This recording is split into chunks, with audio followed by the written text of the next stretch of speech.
All right, we're live. Live. We're live? All right. So the presenter is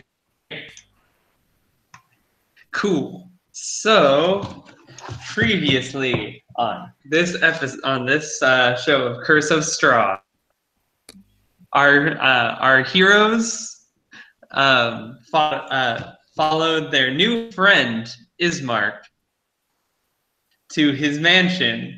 Unfortunately, was under attack by wolves. Bum, bum, bum. And so the group took up arms to defeat the wolves, and so they can get inside to meet his sister Irina. After great work by Ismark and the rest of the group, and a crossbow bolt from Irina just one-shotting a wolf, the party got to know each other a little bit better, and they managed to get into the mansion. After talking to Irina, they agreed to help Ismark and Irina's dead father to the church to bury him for the payment of some tea and some money to be figured out later. Before going out, the group took a short rest, except for Skal, Ismark, and Falkas, who went out to do a little investigation to make sure they wouldn't get jumped halfway there. This worked out, as Skal was able to lead them to a house where a group of zombies were just starting to come to unlife. Skal kicked down the door, cut off the disarmed zombie and killed him. Ismark killed another, and I believe Falkas finished off the last one. Skal, Ismark, and Falkas all did a mid-air high five and left with their loot of three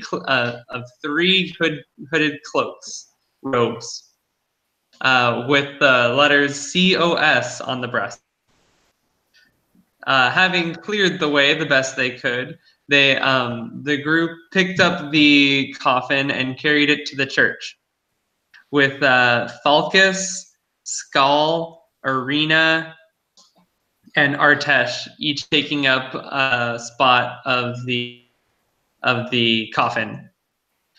However, much to their dismay, upon reaching the church, they started hearing sounds and cries. Going in, they found the priest, Donavich, crying at the altar and hearing the sounds of, "Father, I'm starving," coming from below the church. After talking with Donavich, they found that it was revealed that beneath the church is Donavich's now vampire turned son. And that's where we are. There's no cold open for this one, so just cut to of Strahd in blood.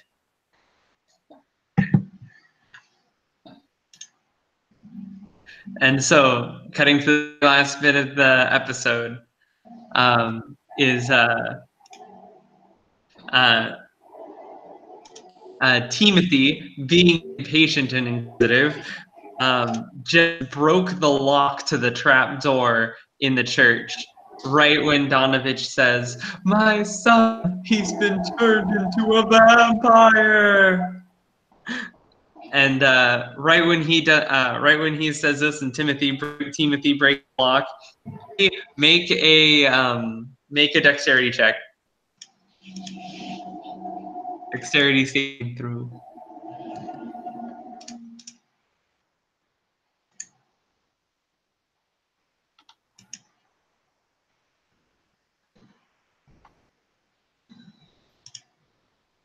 Teamothy?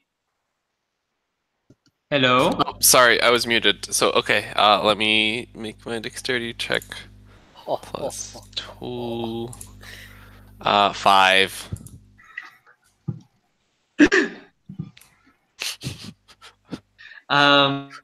You get knocked back on your feet as the trap door that you just broke the lock of shakes forward.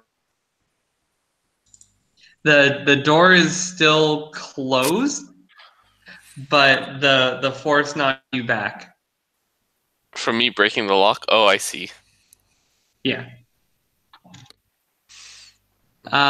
So, I believe, am I presenting right now? I clicked on you. Yes. Yes. Make sure you're. Yeah. Okay. Good. All right. So I'm the church, and yeah, and I put you my mouse. Yes, we can. Awesome.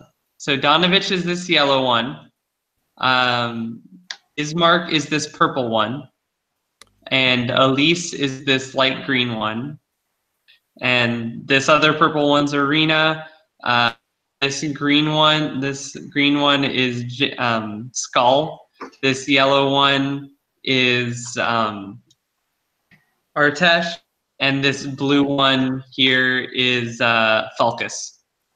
Oh, good. Me and Falkas can run. And this white one is Teamothy.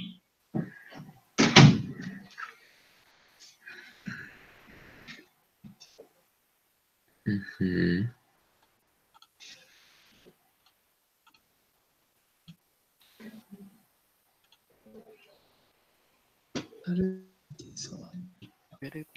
Yeah. So, Teamothy's you guys about don't to have get mauled by a roll for initiative vampire. yet, but what would you guys like to do? How dirty is the floor? The floor is very dirty. There's rubber on the ground.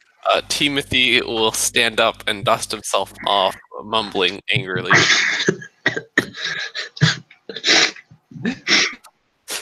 Can we throw this coffin on the door?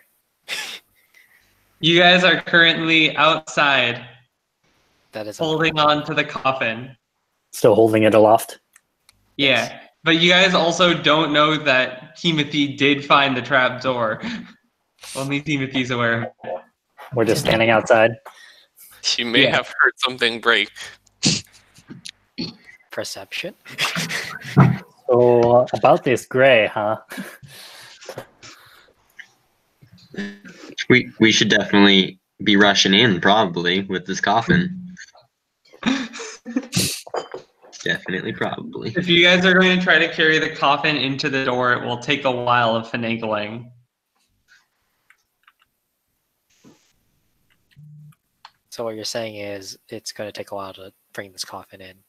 Fun. If you want to, but you don't normally bring people inside a church.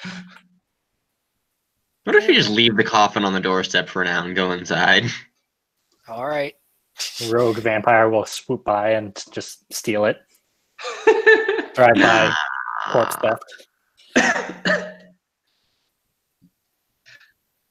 All right, let me know if you guys move around.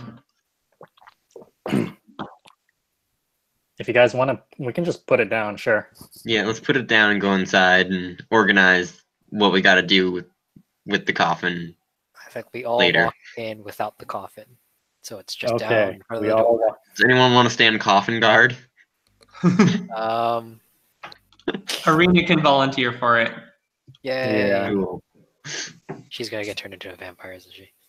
All right, where do you guys want to go? Sorry, I'm still amused that you're using MS Paint for this. Roll 20 is totally a thing. Thank you. Yeah, as long as we can keep the dots separate from the back of the map, that's all we need. We're doing Yeah. the best we can with the budget we have. Please support our Support us Patreon on at... Patreon, yeah. And we They can gotta afford get- actual mics and actual programs to make this much smoother. Okay, Cue sound effect. so And an editing department. We can hire an editing department. Andrew, you have Tabletop Simulator too. You could just use that. Oh my. Great. All right. So, where do you guys want to move your dudes? Who's walking in first? Skal? Yes.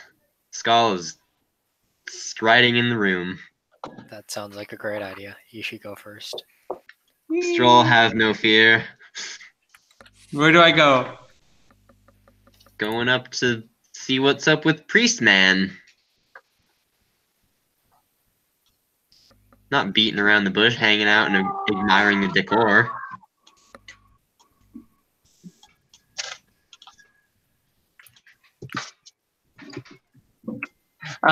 So when you walk in, you see Donavich shaking as Elyse and Ismark are talking to him. He's just kind of rambling, just like, my son, he sent him back. I feel like rambling's the default conversational state of a lot of people in this country. It's the gray. You see some madness in his eyes.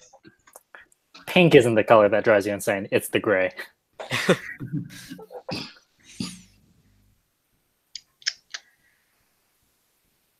Well, is there actually like a bunch of wood in this room?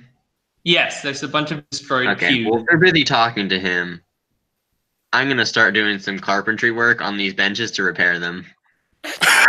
What? Wait, what? Wait, what? Okay. I have carpenter's tools. It's part of my background. Let's go. That's like, 1,000 rounds of combat to do a thing, right? We're not in combat right now. This is fine. That's true. So the camera is like showing Elyse and Ismark talking to Donavich as Donavich just like crying on their shoulder, and then it pans down a little bit to show Skal just like hammering things. Like, oh yes, these two fit together. Putting some wood glue down, gluing all the pieces back. Picks up a Anybody piece else of wants to rotted do wood and anything? like cuts it aside. I can't think of a better use of my time. I will hang out outside and just kind of stare at the gray. All right. I'll Anything take from a walk. Artesh? I'll take a walk inside and see what's in room. Let's see B. If it's open, I check the door if it's open. All right. Which? Sorry, come again? You're going to which door? B. B. B as in. It is unlocked. Okay, what's in this room?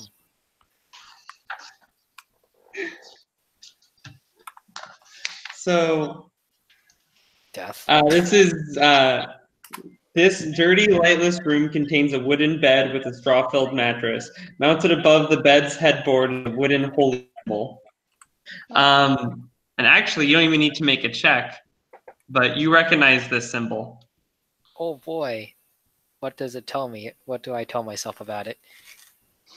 So the temple where you trained with a group of monks who also look to the sun.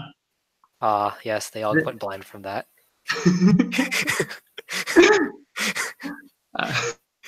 Much like you, So you at the temple where you trained, you saw what looked like a newer version of this kind of symbol, and in the scrolls of the past, you found this symbol. It's an ancient symbol of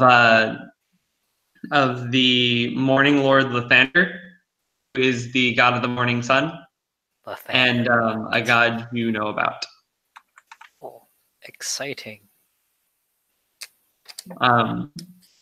Looking around the church, you can see that it is it is a church for the god of the sun. Praise this church. Wow, how nice. People in Barovia know true culture when they see it.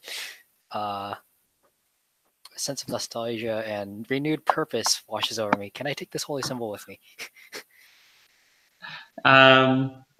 Nothing stopping you. I take it. It's mine. The sun is mine. So Artesh into a room, gazes around, awestruck, sees a holy symbol, and just yoink. As a member of this congregation, I believe it is my right to take anything from the church as I see fit. It's his holy symbol, and he wants it now. All right. The monk is totally not stealing from the church. It's a donation to an envoy of the church. So honestly, this is not stealing. I mean, I would not agree with what you're doing, but I'm not in the room, so I can't say anything. It's a religious thing. You wouldn't understand. Oh. True. The sounds of pew repairs definitely covering up any sound of stealing. So Donavich is talking to Elyse and Mark, and he's saying, Strahd sent that monster down there to as a threat to horrify me, my son Toru. And then he's like, then he starts crying. Strahd, how could you? I'm guessing me and the people outside can't hear this yet. You guys probably can hear it. It's pretty loud. Wailing. Yeah. Another staple of this country. Ismark and Donavich are still talking. Elyse has suddenly become quite mute. But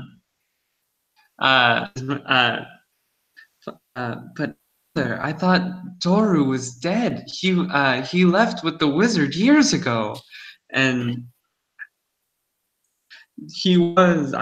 I haven't seen him in years, but last week, around the time when those other adventurers showed up, he came to the door with a pack of other vampires on. Adventurers to hold them off and in the base. I don't know what to do. I know he's a monster. But he's my son. He's all I have. I can't kill him. I can't save him. I can't do anything. And then he breaks down crying on Ismark. We can do one of those three things for you. Which one would you choose? Do you say that? Yes, I yell that from across the hall. Like, not stealing here, by the way. Definitely just admiring your house. It's the envoy of your church. Now answer the question. Are you gonna come out of the room? I'll poke my head out of the room. Just stealing some holy symbols here. Don't mind me. By the way, I found this great holy symbol. You have great taste. Donavich sees you and is like, another monster. Yeah, I get that a lot. He's not a monster, he's just fabulous. Calm down. Ismark walks up to Ismark approaches and is like, no, father, he's fine. He came from a foreign land. I've never seen anything like him either, but he's here to he helped carry my father. He helped carry my father here in the coffin back there. Oh, I'm sorry. And Donavich gets up and dusts himself off.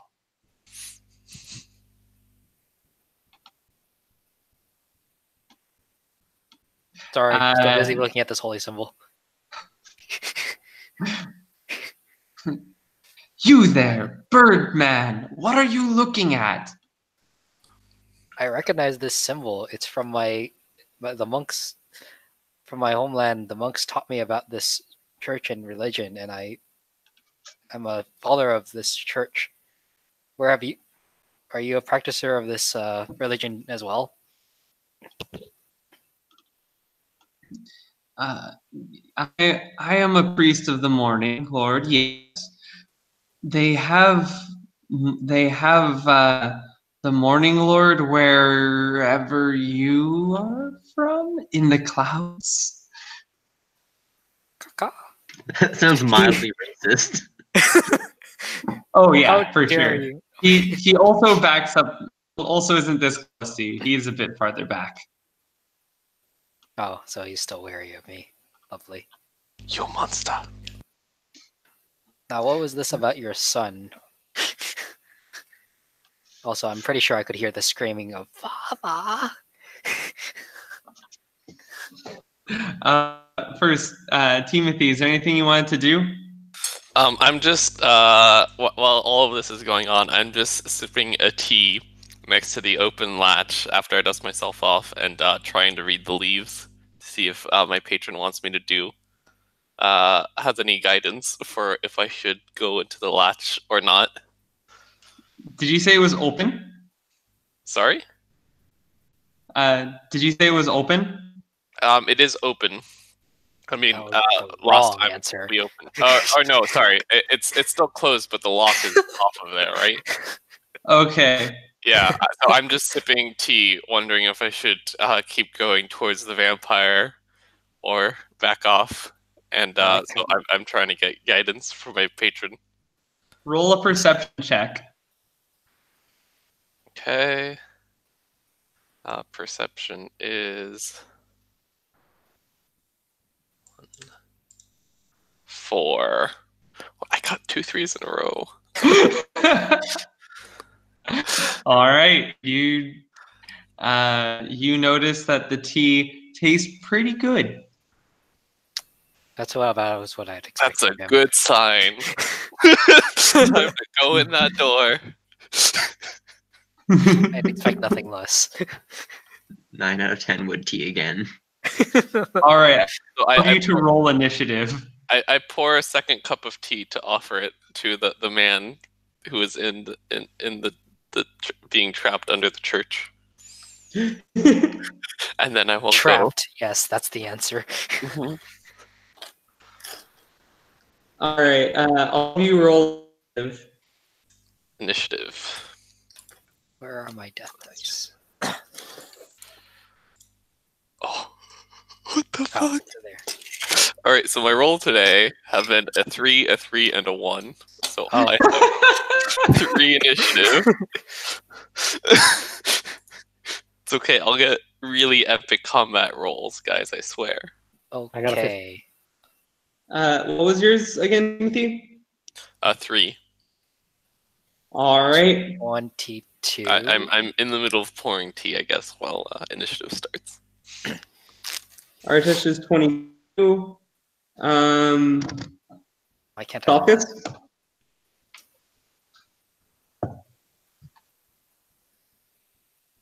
Falkas.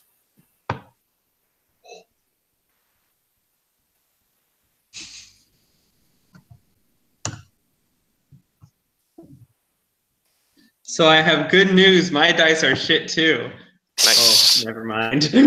Did you get a negative? No. Oh, it seems that someone has a power outage. Oh, does Jenny have a power outage? Oh no, Greg. Oh. No, leaves Greg. His soul leaves his character for the time being. Oh no. I mean, we could always ask if he wants to join through phone. Yeah, he can. Oh, I didn't get yours yet either. Also, you're muted.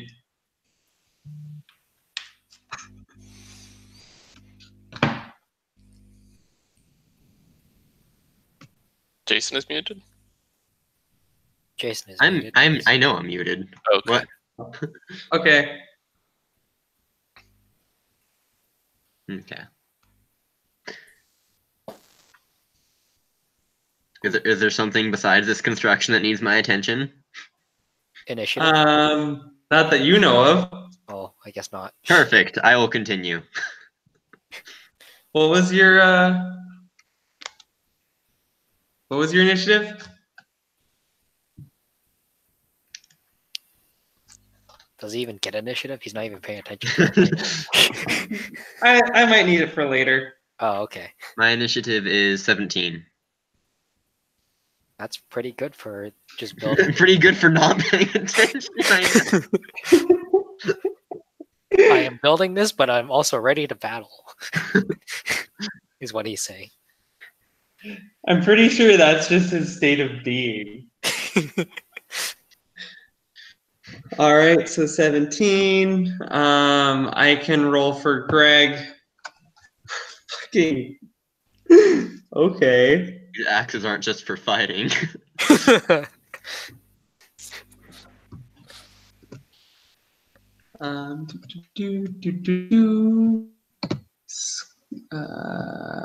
Falkas is +2 for initiative. All right, so I rolled for Greg and Elyse. All right, so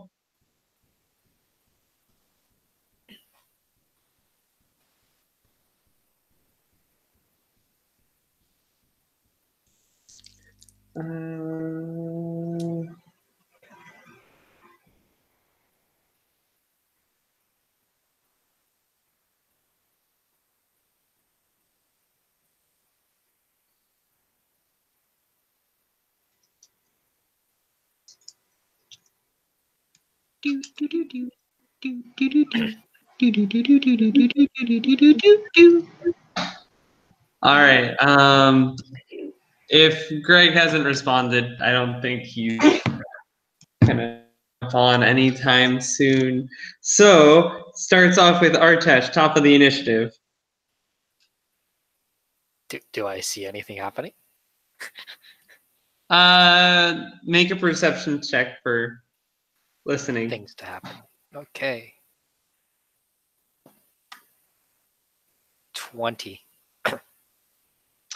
You hear footsteps getting louder. In a particular of the room opposite of you. Oh boy. Is the door open or just? Yeah, you can look into it to see Teamothy. Okay. I walk into the room, but stay like near the door and ready for battle, I guess, or any encounter that may come my way. Okay. And then after you was Falkas, at least the way I rolled him. He rolled a natural 20. What? Okay. All right, so Artesh. In his usual fashion, I'm guessing he's going to back up 20 feet away. No, he doesn't know anything going on. So his thing doesn't happen. And next up is Doru, who isn't actually in the spot on the map, but he breaks out. What the? Oh no, I'm being covered up. What happened? Oh, you're still there. Yes, Is Doru, who, unlike that spot on the map, is actually right here. Surprise! He looks friendly. He pops out of a trap door. Oh. And right when I open it. So Teamothy, you see Doru and Teamothy and Artesh. You see Doru jump out of the trap door, right in front of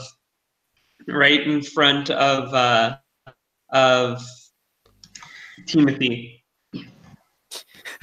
Okay. And he screams, and he turns to Teamothy and is like, "Finally! I'm so hungry!" And he lunges on you. He's obviously going for the tea, man. Give it to him.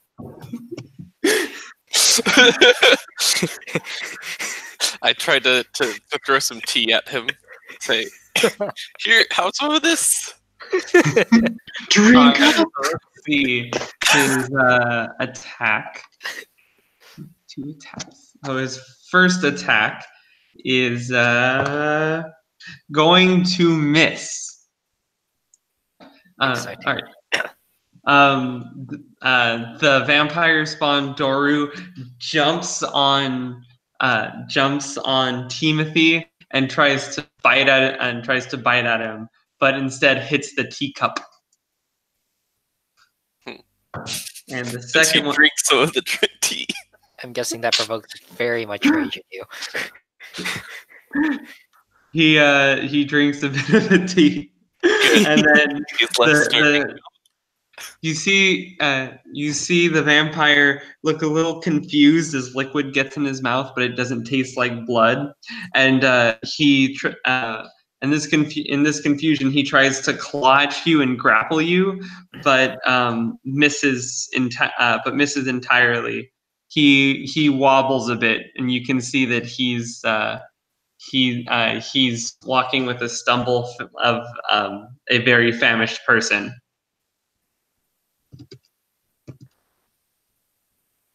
Yeah, and then after Doru is Elyse, who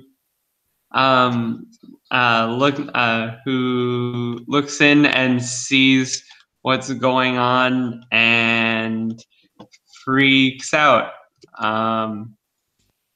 Let's see, what would she do?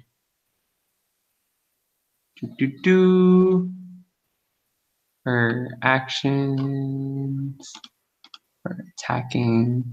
I guess she can pull out her rapier and get into an offensive stance. So if Doru gets close, she'll attack.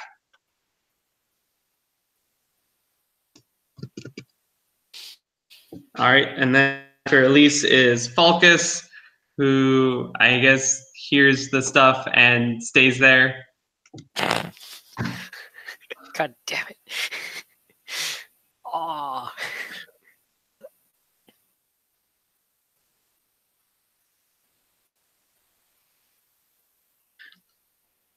And then after Falkas is Arena.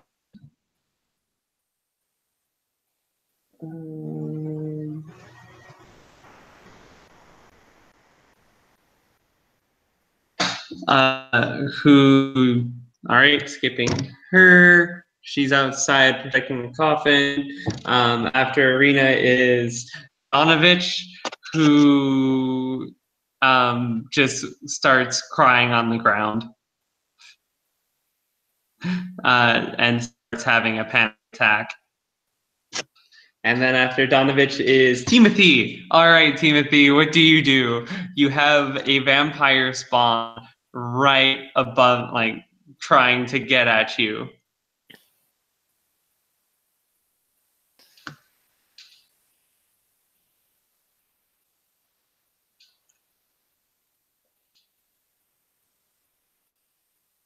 I think he's muted. Sorry. Okay, I say to the vampire, Mr. Vampire, please calm down. We're much harder prey than some others that you could easily have. We, not even 2 hours ago, killed 3 wolves in the middle of town. I'm sure they have plenty of blood for you to drink. We'll let you go with the understanding that you become this town's direwolf hunter because it seems they have a dire direwolf problem. Reasoning. And you could get tons of blood from those. They're much bigger than any humans. As you try to, he just you're just saying this, and you just, if you look in his eyes, they just kind of glaze over. All he's doing is blah blah blah, blood, blah blah blah, food, blah blah blah. Eat me, I'm delicious. It's like you're holding a cupcake in front of a starving person. Like a bakery down the street. He was just like, I can smell your blood. Dang it. So I see that it's my attempts are not working to get to him. Are you trying to persuade him? What? You can try to make a persuasion check if you'd like. Sure. I will make a persuasion check. Not a 2. I got an 18 persuasion. Okay.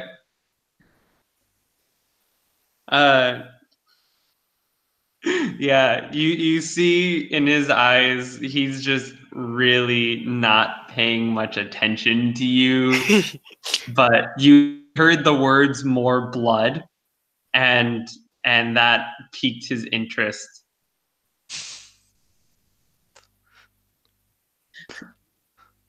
Did he also hear less effort? So after that, after you is Ismark, also got a natural 1. Ismark, after seeing Doru pop out, his native Barovian monster hunter instincts kick in, and he runs in to try to slash and tries to hack at Doru.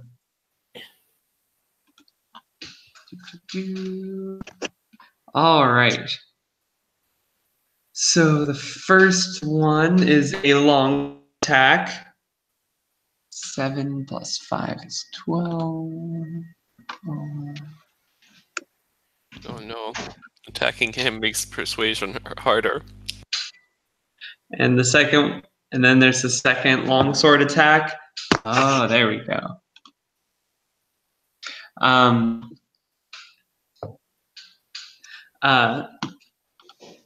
Ismark goes wide with his first longsword attack, but then comes back on the backswing and managed to hit Doru for 4 damage.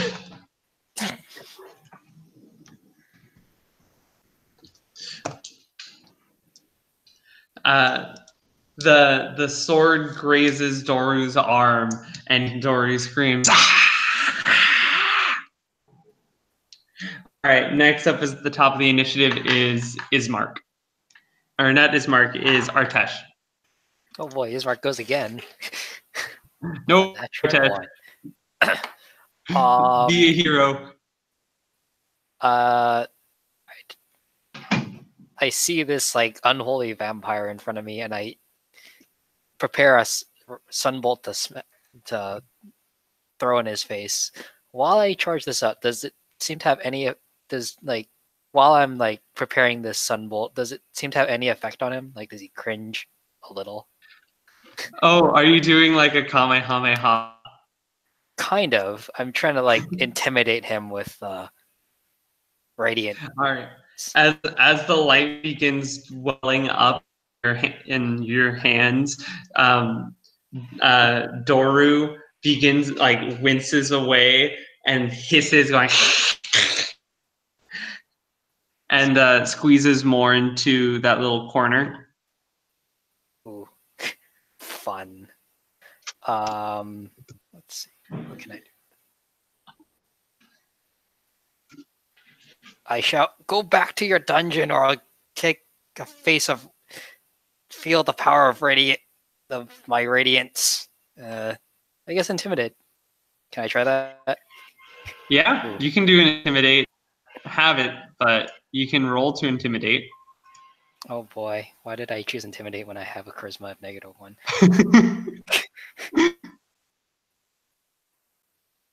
Well, that's a 17. How well does that work? You see he is very terrified. Does he move at all, or does he just stand there? It's not his turn. Huh? Oh, right. As this is an intimidation, do I still get to shoot this sunbolt at him? Yeah, I'll let you do it. Okay.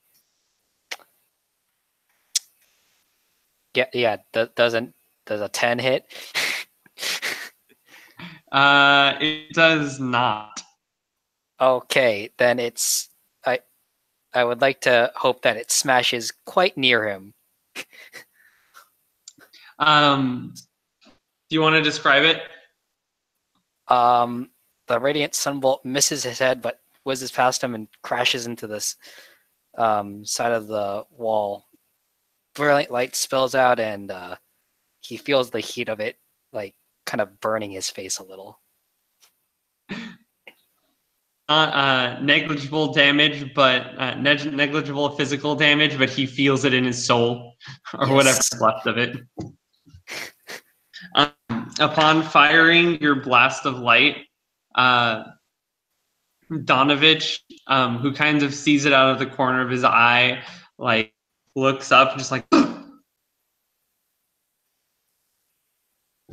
Like all right, so after Artesh is Falkas, who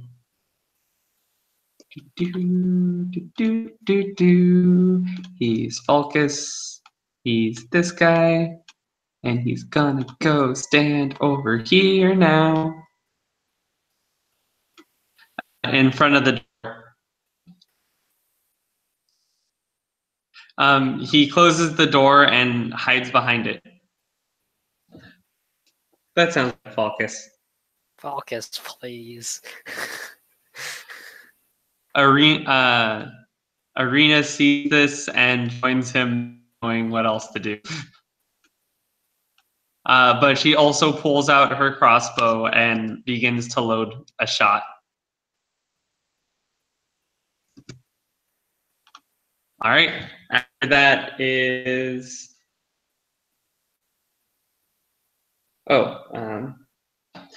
never mind. I misread it. It's not Arena's turn yet. It is Doru's. Doru, having been very much intimidated by all of the sun and the threats of from you guys, as well as the attempt at persuasion from Teamothy. So your exact threat was to go back into your hole?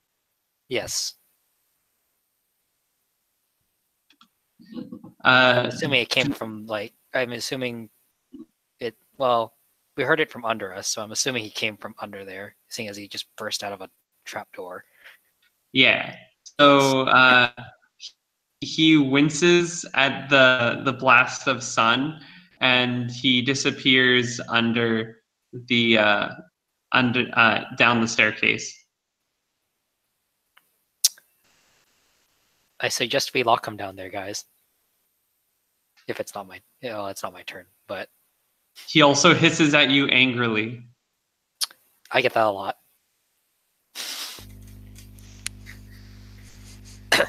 Are you sure you don't want to employ him as a direwolf hunter?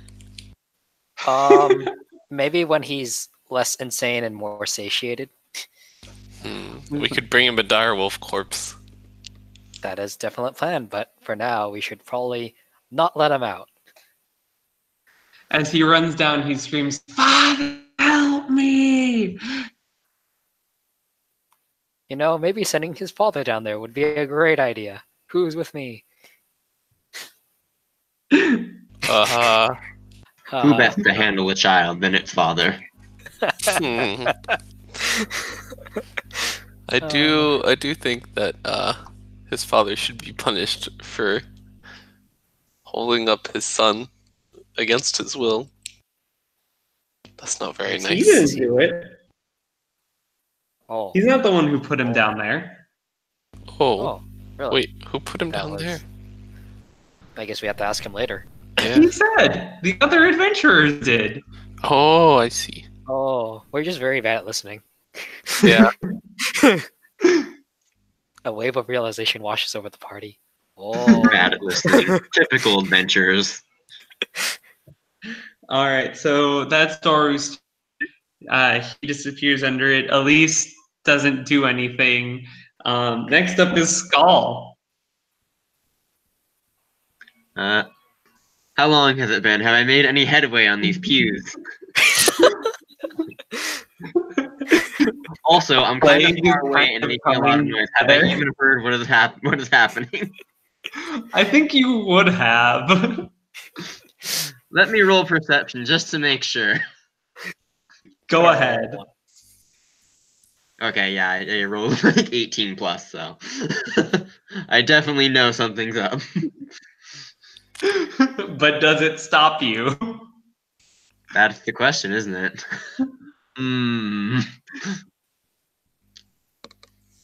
I'm gonna grab one of the sharper point pieces of wood and go head over there to the room with the things happening. Alrighty.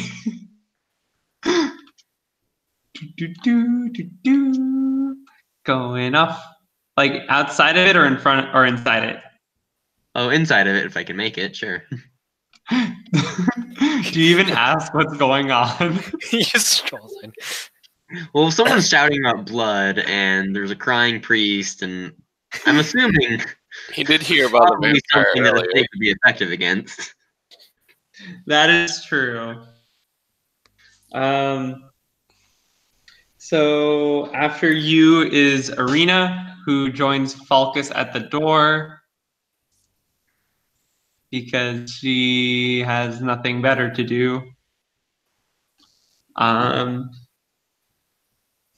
Next up is Donavich, who after hearing all of that and seeing the blast of light and hearing his son, he runs into the door and says, Doru, where are you? Are you okay? Are you okay? Where's my son? Yeah, and he just joins you in that room. Teamothy, you're up. I mean, he didn't attack me after I tried to convince him to become a direwolf hunter. So maybe there's still hope for diplomacy yet. Yep, Through it was fear. totally the dream of becoming a direwolf hunter that sent him away. He's probably packing his bags for direwolf hunting college. Is that a thing in this world? I'll yell out the trap door. If you agree to be the town's direwolf hunter, I can convince these guys to not hurt you.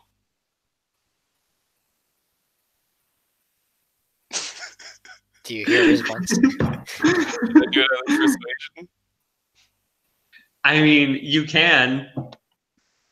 Okay. I got a 16 plus 5, 21 persuasion. You just hear.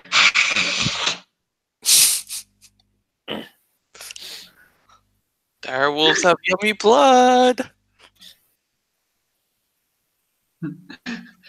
Father, save me.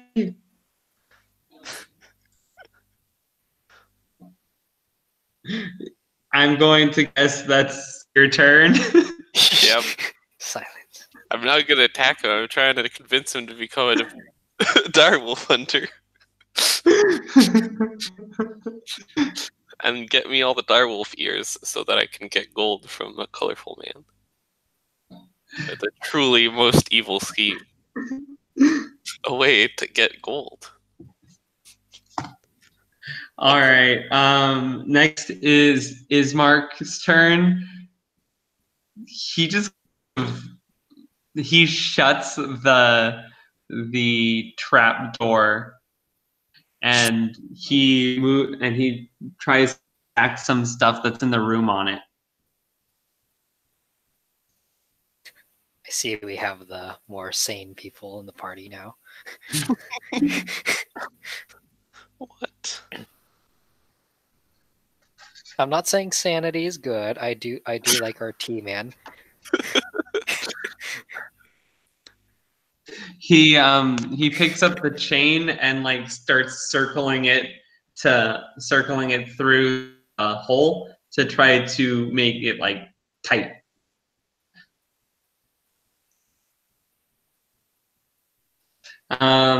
So I guess we're out of initiative.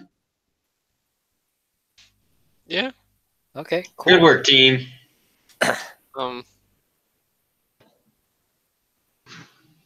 We did it. Read my plans. I mean, what's the father's name again? Donavich. I turned to Donavich. We scared your son back into the basement, but in order to and we can try to save him, but in order to do that, we need to keep him locked down there, even if it's against his will. He looks. Donavich hears you say this, and he turns to you and just like, "You can save my son," and then he just falls on top of you. "You can save my son."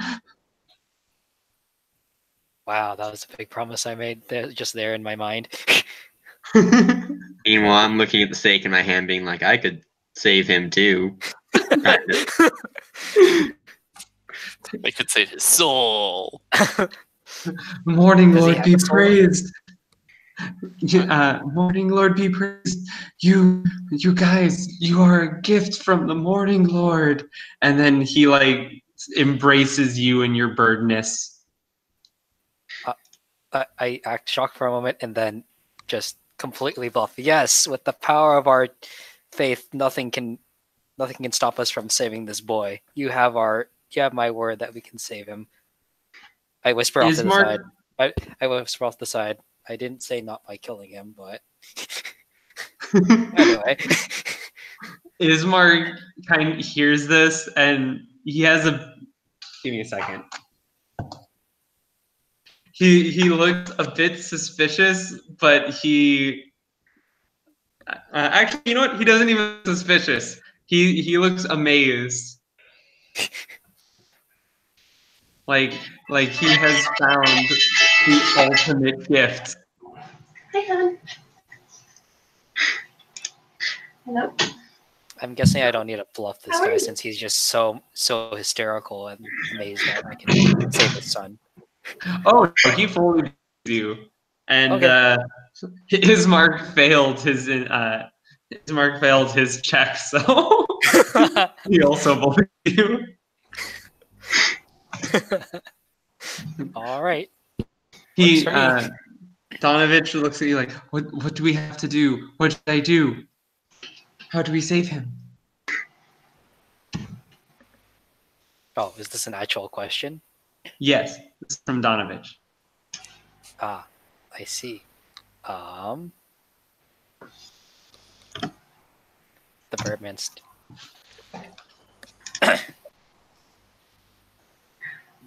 Are there any books, or is there any like lore or books around this church, or is it just? Oh yeah, there's a lot of books. I believe we should look through the tomes and books in here. Maybe there's something we can find that may lead to clues to saving your son. Good idea. You guys check in here. I'll go back and look under the pews. Yes, fixing these pews may be the key to solving this affliction. Go back to fixing the pews. Maybe the pews, by repairing them, we will restore holy power to the church. I believe that repairing the church may restore its holy power. Yes, what he said. I'm stealing that, but saying it in a more commanding. Ismark kind of looks at you guys. Also, Arena walks in, and Falkas in. But Welcome to the party. Ismark says, "Can we search later? I'd really like to bury my father now, if you don't mind." Oh, right, we came here for that, didn't we? Oh, right. There is a stinky corpse at the entrance of this I church. was wondering what we were doing here. Before this whole vampire business. Yes, but for now we should do what we came here to do. Don't worry, your son has time. He's a vampire. He's not going to die anytime soon. Ismark turns to Skal and says, "You seem like a very you look like a man who's skilled with construction. Do you have any way that we can secure this trapdoor anymore?" Do I ever? All right, what do you do? Well, I'm gonna go grab some of the better pieces of wood from the broken pews and just start nailing them up around the trapdoor so it can't open. Okay.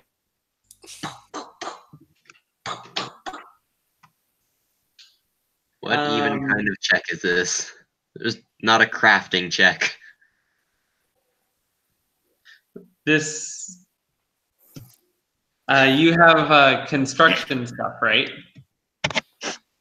You have carpenter's tools, right? Yeah, Yeah, but I don't see like a proficiency check for this type of thing. Am I performing carpentry? Is it a performance check? No, I'll just give it to you. You have the tools. You clearly know how to make things. It's part of your backstory. Great Okay. track, by the way.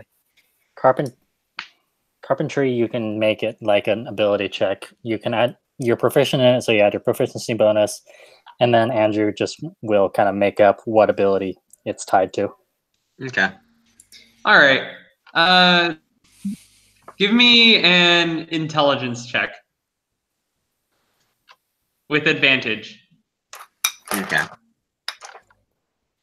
15 and so 15. Okay.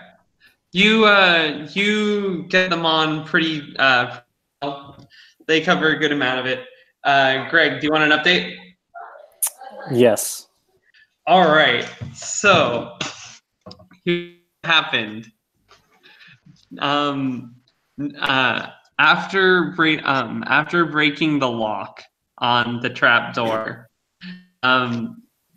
Teamothy just kind of chilled in front of it, and Drink some tea. yeah, okay, so recap. Teamothy was chilling in front of the trapdoor, and when Doru started running up the place to get out. Fortunately, Artesh, with his bird-like hearing and his eagle ears, heard it was coming. So he ran through the room and got to the door to prepare. Then Doru jumped out and attacked Teamothy. He tried to bite at Teamothy, but instead hit the teacup. And then being and shaky from being starved for a week, if not more, he tried to grapple Teamothy, but missed. In response to this, Elyse ran inside and pulled out her sword, and you, Falkas, stayed outside where it's safe. With Sounds very on character. Skal completely ignored this, like, for the first turn and worked on use. Because he was actually higher up than Doru. Then Arena joined you in blocking the doors because she thought that you were doing something heroic. And so when you had blocking the doors, Donavich cried, and then Teamothy was like, I see that you are a vampire spawn who wants blood. Well, what if I told you can get blood and more from wolves, and you should become a wolf hunter and protect Barovia from wolves? Great idea, right? Right. And so Doru, after hearing this, said, "But your blood." And then it was Artesh's turn. And Artesh, seeing Doru on top of Teamothy, prepares his Kamehameha and blasts and fires at Doru, like missing him, but it's like if the camera was facing him head on, the blast is just like an inch to the right of his head, and his eyes are wide and like this was back in your hole, and scared him enough that he actually ran to the hole. Else into the room. Skal with a really sharp wooden stake. Oh, also Ismark got an attack on him, but not really much. He rolled a 1 damage, so.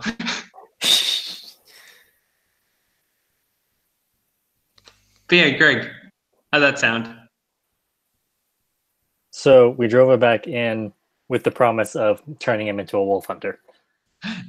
No, that's my plan. So my plan, I was like, oh, well, you could try to get our blood, or, less than just over an hour ago, we killed like 4 direwolves and they're still in the middle of town. If you need some blood, like easily. And direwolves have a lot more blood than a human body does, so you could become a wolf hunter and help the town who has a direwolf problem. But he did not listen to reason. He was too bloodthirsty. So we just intimidated him back down there. Yep. But I do like the idea of turning him into a direwolf hunter. So after that, Donavich was talking to Artesh, and Artesh said that they can save his son, and him being in his crazy state believed him. Because they're both brothers of the Morning Lord as far as he's concerned, so why would he ever lie to him? Right. I So just kind of don't know what I was claiming. And Ismark also believed him because Ismark rolled low on his intuition check. Or insight check, I mean. So after that, they decided to Skal took a bunch of the wood in the pews and some nails from his carpentry set and secured the trap door even more.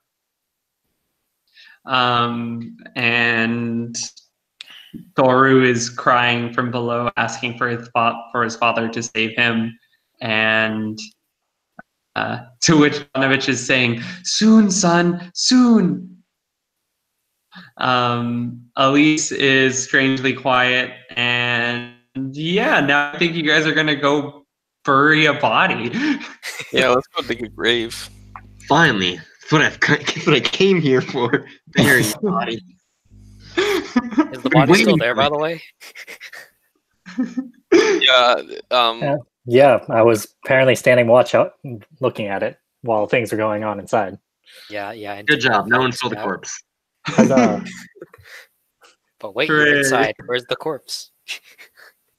It's outside, but I mean, it's still there. Let's go bury a corpse then, I guess. Burying corpses. Corpse, Yay. corpse. Wait till we go to open the coffin and the corpse is not actually there. Unfortunate. Yeah. All right. So, I guess I'm going to staring now because we don't need this anymore. Right? Right? Right. And But the then pews, they Falkas haven't been walks repaired in. yet. Falkas walks in, casts fireball in the middle of the floor, opening up a giant crater in the middle, right over the trapdoor. Wait, really? I tackle Falkas before he can do that. Haha, Wait. it's funny because Falkas doesn't know fireball. Man, I would have believed you. I would have let you do it. Falkas made up a spell off the top of his head. You Pulling from cast the well. it. It's dancing lights. I mean, they are fireballs. Very small fireball. Kind of. All right. So, in the photos folder, by the way, there should be a picture of digging a grave.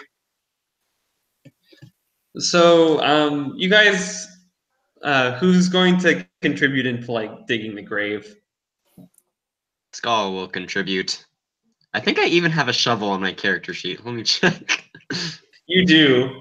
I do. I do. I do. in fact. Is it a shovel I'm shovel sorry. or is it a poop shovel? No, it's a real shovel.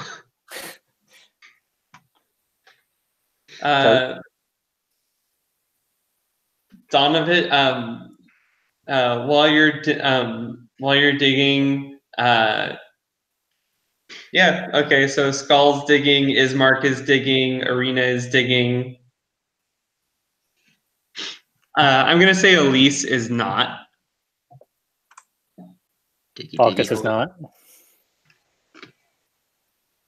Teamothy, Artesh. Artesh is also not. Sure, I will dig. Okay. I'll do everything around here. Hold on. So Donavich pats you on the back, Skal, and says, good. That is amazing work for someone of your stature. And you are clearly blessed by the Morning Lord. Why is he mildly racist to everyone? Human. I'm brain. not gonna catch that part. He's probably. I don't think he's smart enough to realize. Make an insight check. He's a racist old man. Plus 14. 14 minus 1, 13. So you realize that on this whole trip, you haven't seen anybody but humans here. And since Mad Mary and Ismark had told you previously that nobody can really leave, and few people come in, you're just a bit under the impression that anybody here, most of their experience ever is with humans, and kind of look like a smaller human.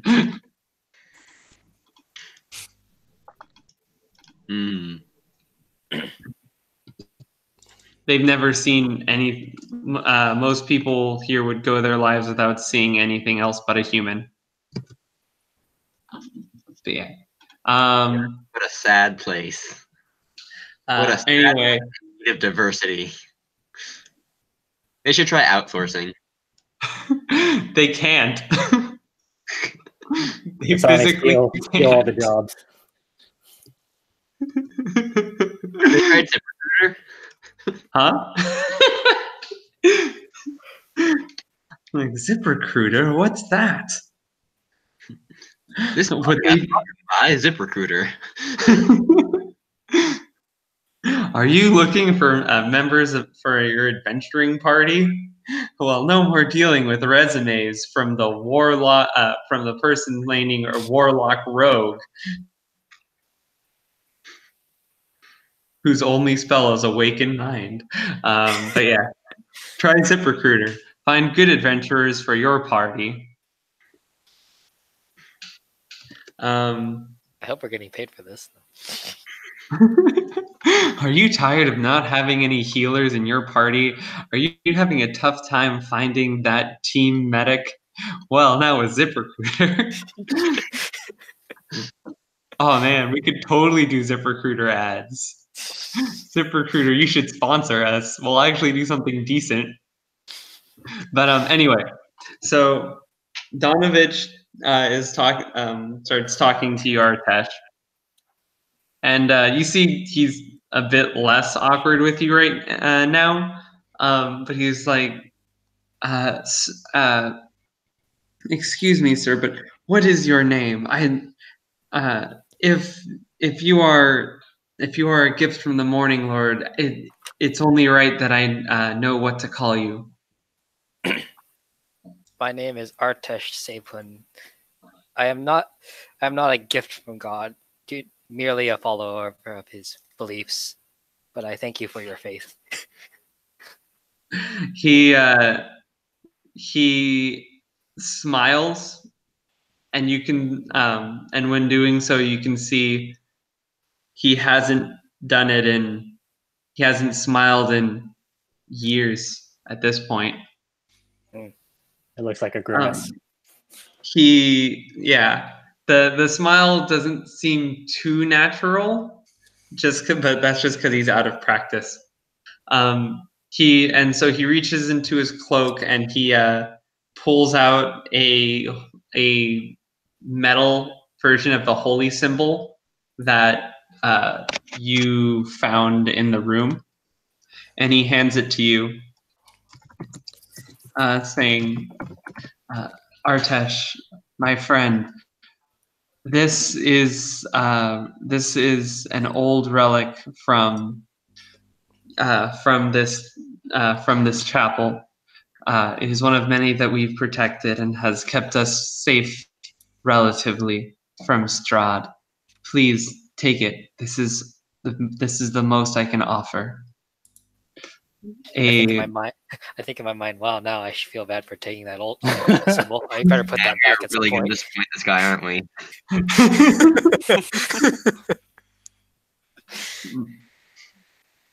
Was there anything else? Are you gonna take it? Oh, I say I humbly accept your offering. gift. I'm sure this artifact will be of great importance in saving your son as well as protecting us from Strahd. Why would you bring that up again? Yep. So you can tell it's like a necklace. Summoning Strahd is a repeat 3 times kind of deal, don't you know? Yep. Strahd. So it's a necklace. You put it on. You could. I'll send you what it is later, but it's basically just a ring of protection. Oh. So it'll give you +1 AC, +1 to saving throws. You know, if I Sorry. Yep. Anyway. By the way, Yes. By the way, now that I've actually had some time to actually think through all this story stuff, Ismark, now that I'm paying attention, did your father die of suspicious circumstances, perchance? Oh, great. We might need his eyes.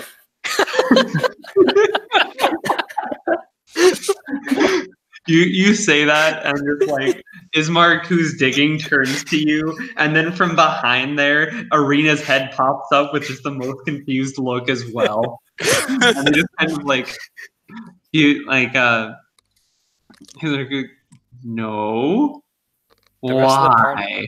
And they just both kind of look at each other I and pull look out. back at you. I pull out my business card.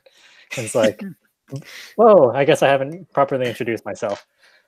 Falkas Mistborn, consulting detective, specializing in murders and other suspicious circumstances. Ismark takes a close look at it. Arena walks up. They both look at each other. They're like whispering, just like, "Is that even a real job?" They just look at you, just like. Ismark extends his hand. Is just like, nice to meet you, Falkas. What detective work do you do with eyes? Like, well, they say that eyes are a window into the soul, but eyes are also used for seeing things. And I use magic to make the eyes show us what they saw before death. It's really complicated technical thing, but just trust me, it works. So they're extremely suspicious, but they'll let you go for the eyes if you want. Did your But father die of just suspicious circumstances? like they kind of look at each other and just his heart gave out. He couldn't stand seeing his people suffer anymore. As burgomaster of Barovia, it was his job to protect them. And eventually, nobody can protect them from Strahd. Yeah, this is such a good picture of Warlock. Arena's just saying like the weight of the job really got to him. I The shrug. weight on his shoulders. I shrug. Sounds like not the worst way to go. I would put that in my bottom 100 for worst ways to die. When you say like your list of ways to die, you see like Ismark just grow concerned and Arena be like, interesting. When you've been in the business as long as I have, you see some pretty gruesome crap.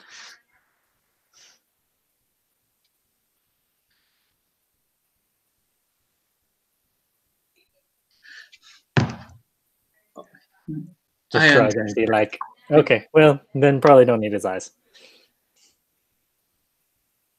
I understand. Detective work can be terrible business. We in Barovia are not new to the subject of death. He says as he puts down his shovel next to an open grave with his father in it. Yeah, so at this point the grave is fully buried. If you want, you can take the eyes. That's up to you. I mean, it doesn't. If they say that he died in his sleep, probably not going to go anywhere. No point in causing additional anguish. They mentioned that they didn't see him die, but that's just kind of what they've concluded upon themselves. Jocelyn says, "Take the eyes." Does the gnome want to pickpocket the eyes while I've got the brother and sister turn their attention outside of the grave? I'm not gonna pickpocket these eyes. No. All right. So the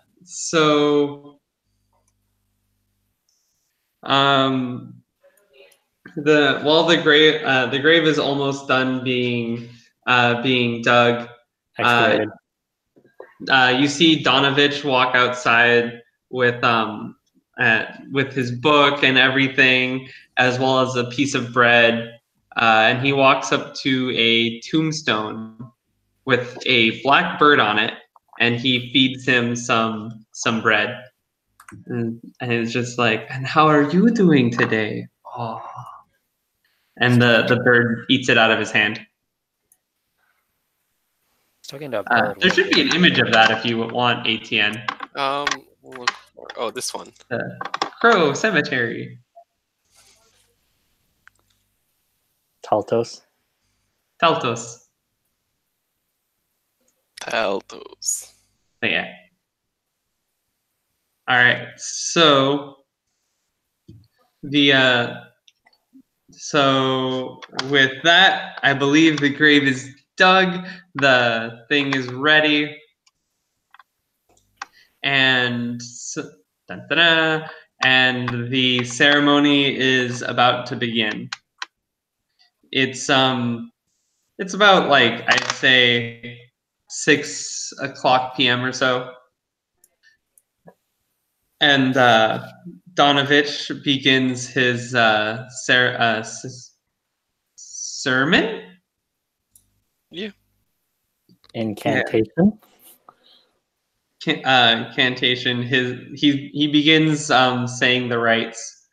And when he starts, the squawking from the bird on the gravestone stops, and everything becomes quiet.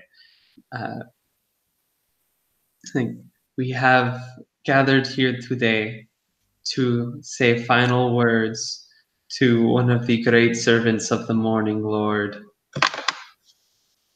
the burgomaster of Barovia.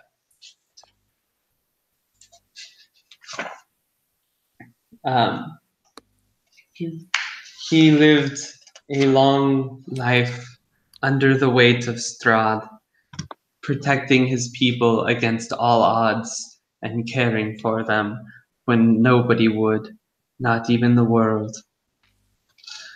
Outside of the morning lord's reach, we stay, but we know he is still there, protecting us, giving everyone a second chance. May everyone be given the chance. May everyone be given the chance to be redeemed in his holy light.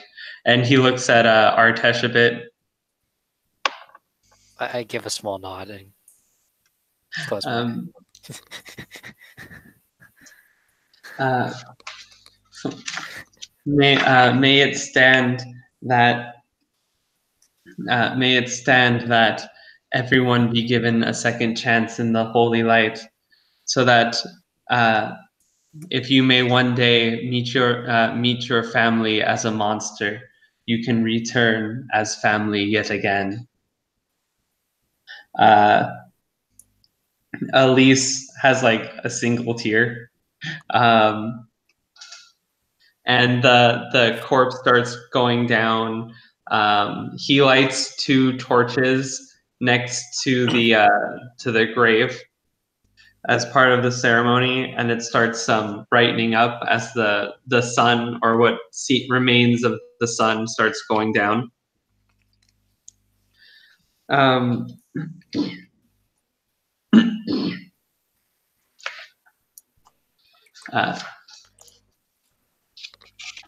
Is there a guy in the background of that picture? Huh? Yeah, there is. Oh, okay. He asks everyone to join hands. Oh, kumbaya moment.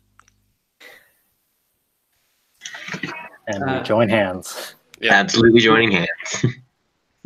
Roll for joining hands. I'm kidding, but Initiative for Are joining you? hands. Whose hands joins first?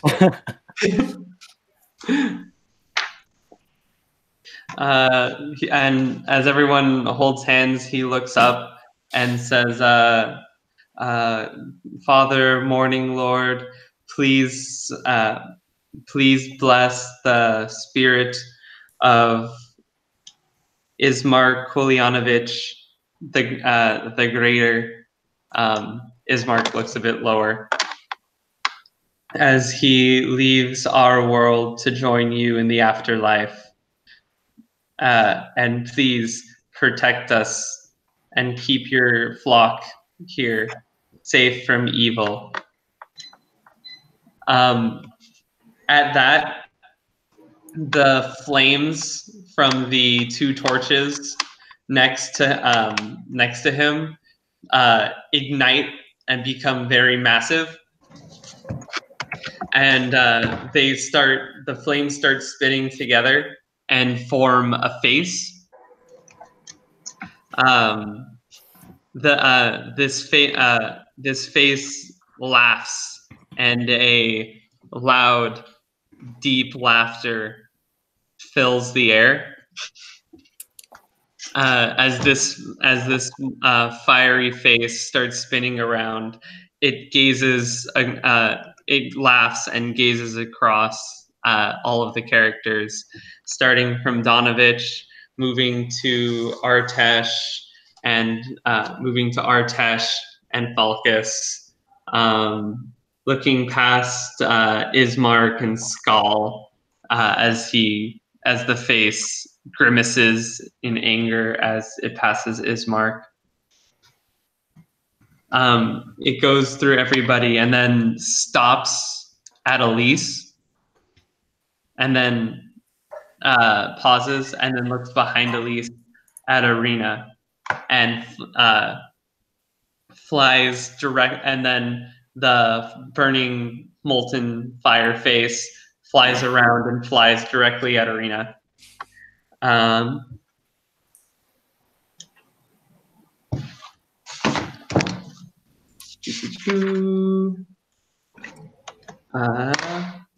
nice. Seeing this, Ismark jumps in the way and takes the full force of the fire straight to the chest. Cool. The lights go out. The torches go out, and everything becomes dark as Ismark hits the ground with a massive burn on his chest, cradling his chest in a fetal position. Arena sees this and runs to him, just like, Ismark, brother, are you okay? Donavich drops the book and collapses to his knees and says, "Be gone, devil!" I would like all of you to make perception checks. I'm gonna lean over to Timothy and be like, "This isn't normal, is it?" I'm guessing this is part of the ritual. Just go with it. Passive insight of 13. Is this normal? Are we doing passives or are we doing active perceptions? Active. Yeah, I'm just doing my insight. I have perception of 7. I am perceptioning the crap out of this with 20. I got 10 perception. I'm perceptioning really good, guys. I got a 3. Falkas, while everyone else is panicking, you look around and what you see, and I should have a picture of this in the thing, is the dark mist, like the dark forest with mist going through, and you see the red of wolf eyes start lighting up in the forest. Here they I do have a come. Is that the picture? This one. No. Oh, this one. The red eyes. New. That one. Copy Copy of of wolf eyes. Okay. Yeah. But yeah, you see that. Like, hey, wolves are back. And now they can do fire attacks, apparently. Also, with your 20... Also, those aren't wolves. Those are people. It's fine. Wolves, people, that's what you see. Yes. Red eyes. Big red eyes. And in the very back, you see a very pronounced humanoid figure with a cape.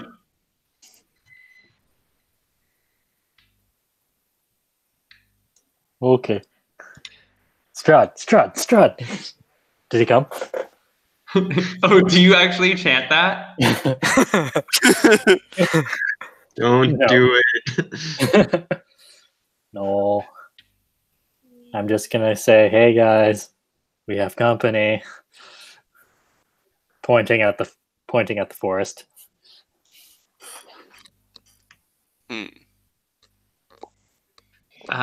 Nobody else wants to respond. Everyone's panicking. Arena is currently panicking, checking on Ismark. I look at where he's pointing. Skal does not panic. I'm like, oh, He merely hides behind his shield. I also Strategically. take a look at where he's pointing. Elyse says, maybe we should go back inside. Or we could go out and hunt more wolves so that when we actually find what was his name again? Darvis? Huh? colorful Oh, man. We'll get more money for more pelts. Oh, yeah. So when you find Darzan again. Because currently he hasn't terminated our contract. That is true. See, this is why I want a vampire who hunts direwolves for us, so he can give us some pelts in exchange for letting us set him free. It's a diabolical plan. Make money with a vampire spawn. If Jenny basically says, "Fuck this! I'm going inside." Okay, I guess we'll help carry the body, or I'll help carry Ismark back in. is can- the body fully buried? Yeah, Or I'll say the body becomes fully buried. Like you guys can quickly shove some dirt over to cover it. Oh, okay. Yeah, you guys can spend like a quick 15-20 seconds pushing some dirt back on really quickly. Yeah. Arena and Elyse and you guys help pull Ismark inside. Donavich joins you, although he is shouting at the figures. Arena said, Ismark asks, Ismark's like, Ismark's just like screaming in pain. I start discussing the advantages of cremation with Artesh. Yes, this is quick. It's like, because you get closer to the sun's flames as your body is enveloped by them. And so as you proceed to the afterlife. Artesh, make a religion check. What's my... It's +2. Got a 17. Oh, nice. So you know that the graveyard outside where you buried him is consecrated ground. Guys, this place is consecrated ground. So less zombies from here. Got it.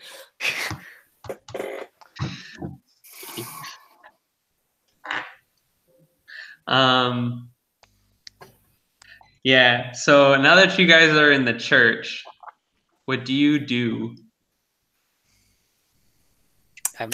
We're not gonna let the wolf hunter trainee out, right? Right. Well, I mean, if Jenny was actually here, I could coordinate with her to cast Charm Person on this vampire spawn. So he's currently stuck in a basement, but you in the basement. But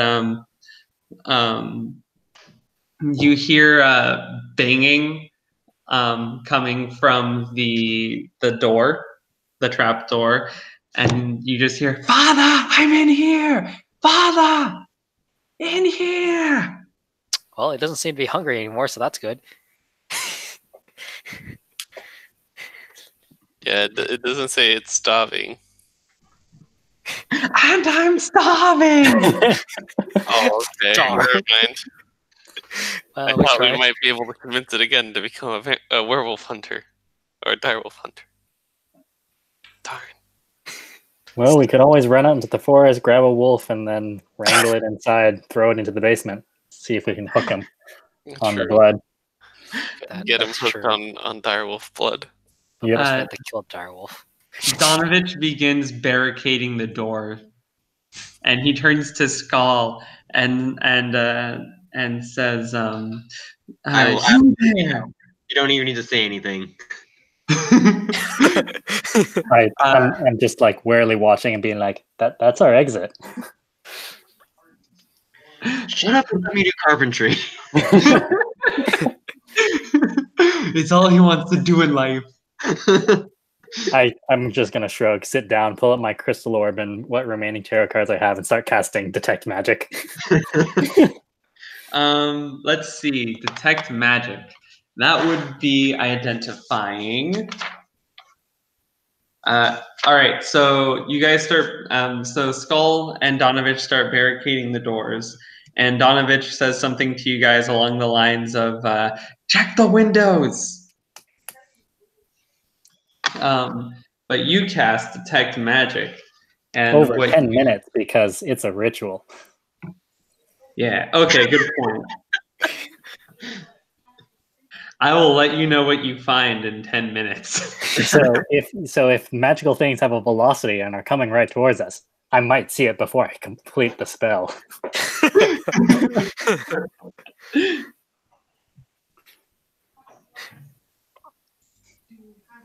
Just yeah.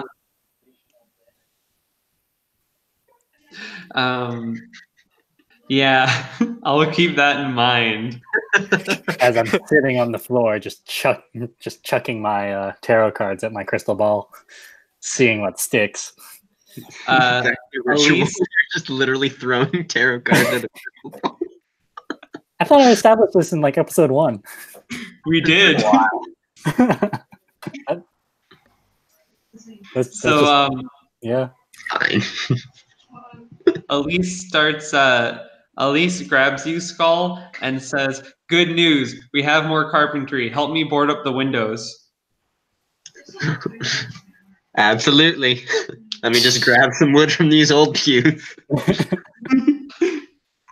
Donavich turns to Artesh and says, "You know, I've seen happy people before, but I've never met somebody as happy as he is right now." He may be We a don't barbarian, but he's still a gnome. We don't understand it either, but if it makes him happy, all the more to him. Do you sing a little work song? Hi ho, hi ho. God dang it. To work we go. Not all gnomes that's a sing when dwarf. they work. Also, I think that's like Christmas elves. Air and water flowing hard in this land we call our home. Everyone's singing a different song. Skal may be humming, but he is definitely not singing.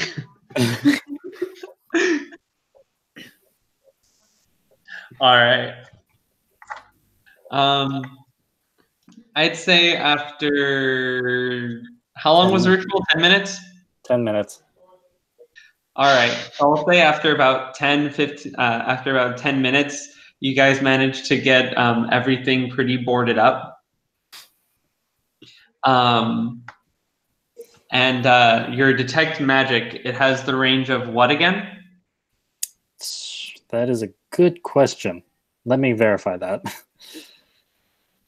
10 minutes, 30 feet. 30 feet. And And I'm you going to have guess to you're in go to the church, so he center. can't see anything outside. Spell can penetrate most barriers, but it is blocked by 1 foot of stone, 1 inch common metal, thin sheet of lead, or 3 feet of wood or dirt. So, sorry, what was the question? What part of the church are you doing this in?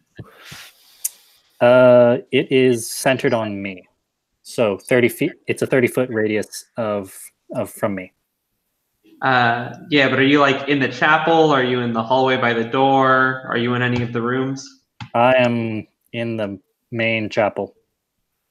All right. So the altar glows. Well, you detect some kind of magic coming from inside the altar. What school? Let me quickly check the schools really fast, just to double check. Divination, conjuration, abjuration, necromancy, transfiguration, or transfiguration? No. What was it? Abjuration, enchantment, divination, evocation, illusion, transmutation.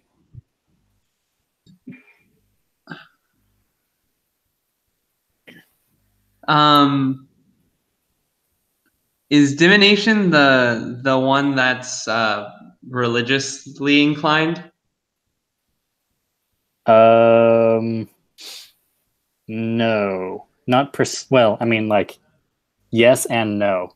Religiously inclined is nothing, and has many schools within it. Less illusion, some conjuration, some divination, some bunch of abjuration, some evocation. No, All right. next to no necromancy. Okay, cool. Just wanted to make sure. Then it's the abjuration. So protection. Since it's a powerful protection object. Curious, I get up and walk over and start poking around the altar. Donavich runs up to you and says, "Be careful! One of our most sacred relics is hidden.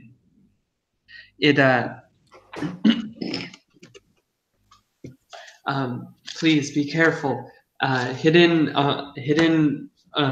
beneath this altar is the what is that bone again? Give me a second. I need to look up bones.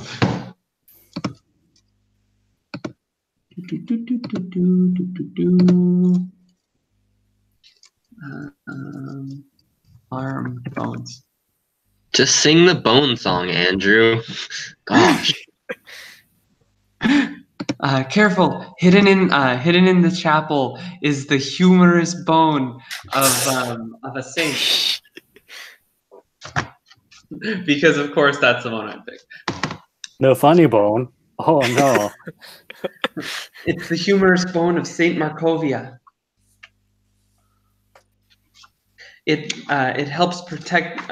It's what protects our temple.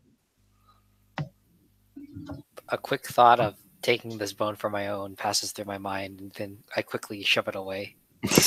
Be gone, stop. It's like somebody enchanted the arm bone of one of your saints and put it into this altar. That sounds plausible. He tells you that Saint Markovia was a priest of the Morning Lord by her 18th birthday. She was extremely charismatic and wise, and by the age of 30, had a powerful reputation for allowing no evil to stand before her. She came to Barovia very long ago to try to stand up to Strahd and the devil. And although she was vanquished, her holy protection still runs throughout the land for those who wish to find it. For those who wish to find it, huh? Yep.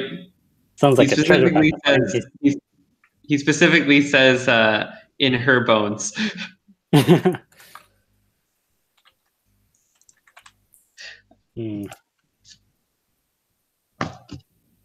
So sounds like we should be trying to put this skeleton back together.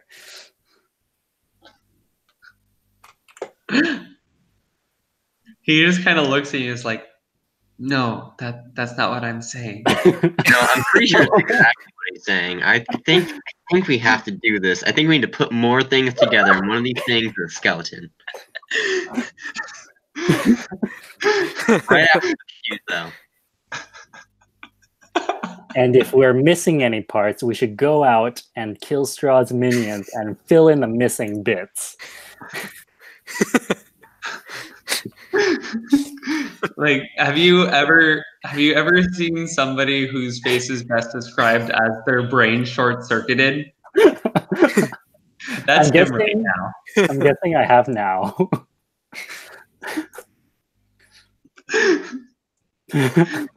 He's just going to pretend he didn't hear that.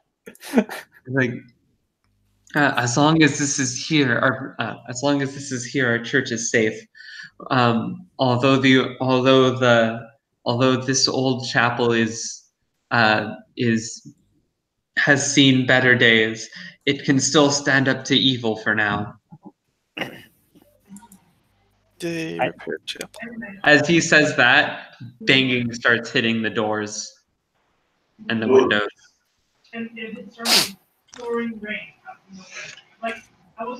I say, hello? Who's there? That's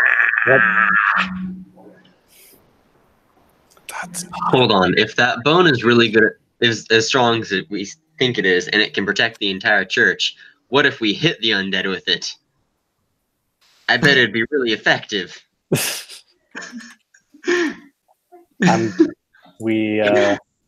You know, if it was the femur, I'd actually be okay with that. Strongest bone in the body.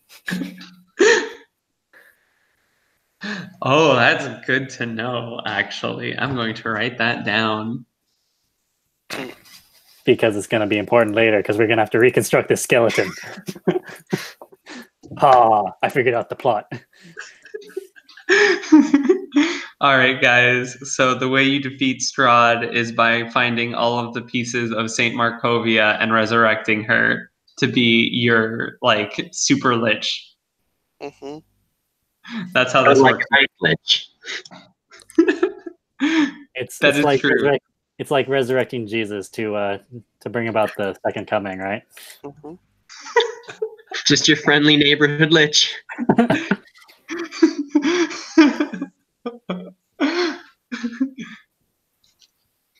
Sounds legit. Sounds legit.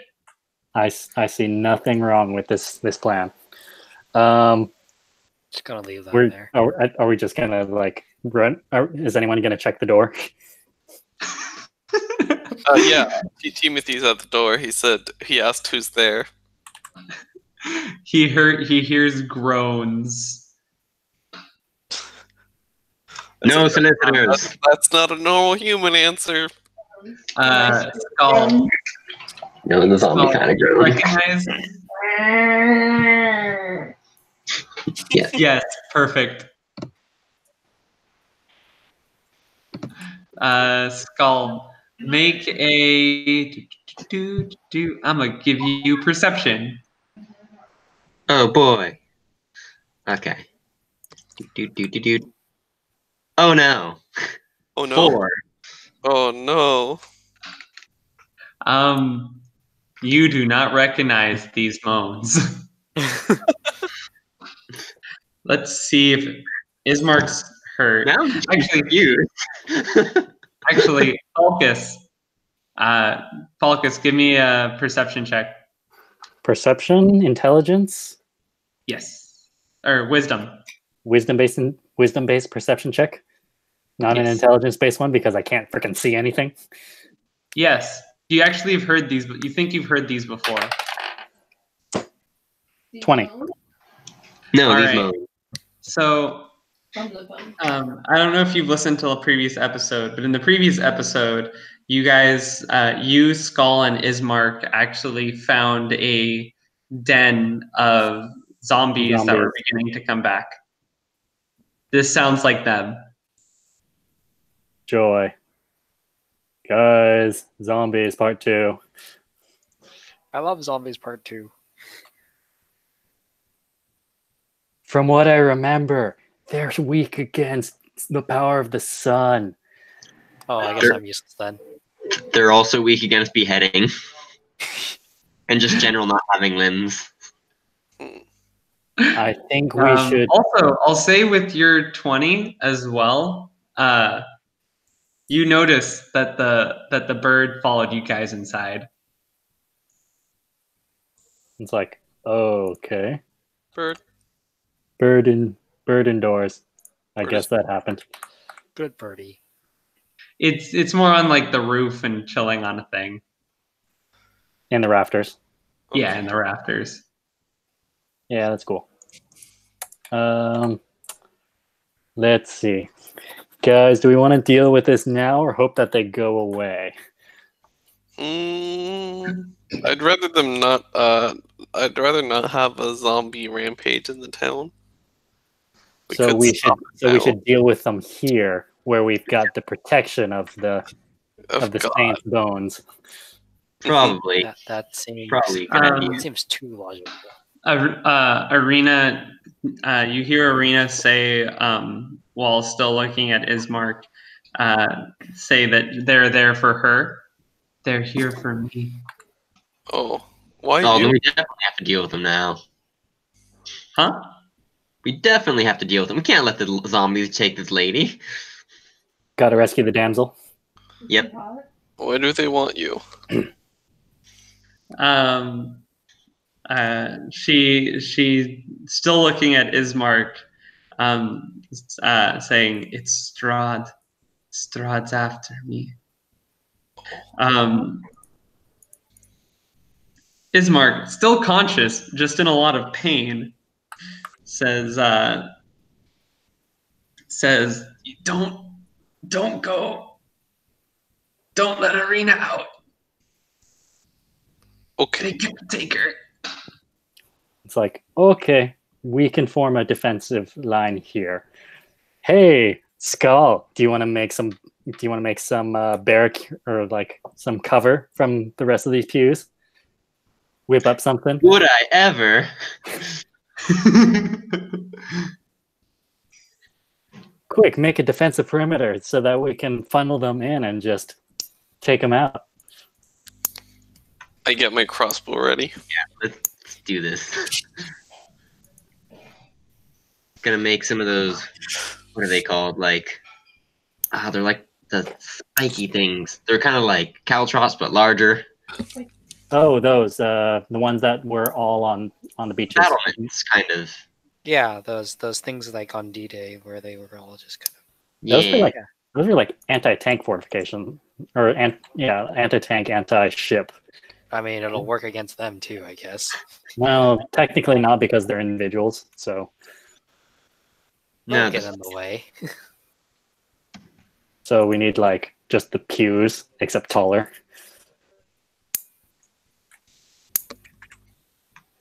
yeah. Let's see. I need to take a quick look at that map. 1, 2, 3. All right. So there's a bang at the door, but the door holds strong. Huzzah! It does. And there's a bang at the trap door, and the trap door barely shakes. And you hear, "Father, I'm in here. Still hungry." Can I do a knowledge roll to see if zombies have blood? Let's see. I think that would. Where are you, Teamothy? Yeah, I'll say knowledge roll. It probably would have been a Arcana check, but I don't think you have Arcana. I mean, I could try Arcana. It's the same modifier because I have -1 in it. Oh, I got an 8. I probably am not sure. You haven't heard of them having blood before. You'd think it'd be a little weird, but they must have some in them. It's probably not good though. Oh, okay. We cannot employ we should not employ the help of the vampire then. Yeah.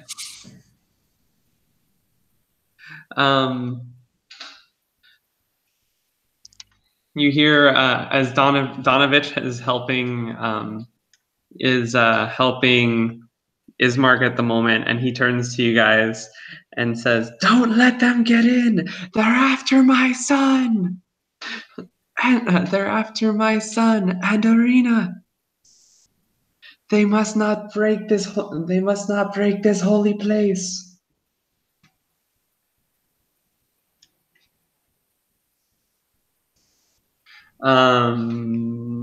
Let's see. Another hour passes. Oh. The front door still holds strong, but you hear a crack come from the trapdoor. Oh no. How much wood do we have left? I'd say you guys use 3/4 of it. Hmm. You still probably have a full pew worth of wood, and whatever you can take from other rooms as well. Okay. Let's take a moment to add a few more reinforcements to the trapdoor. All right.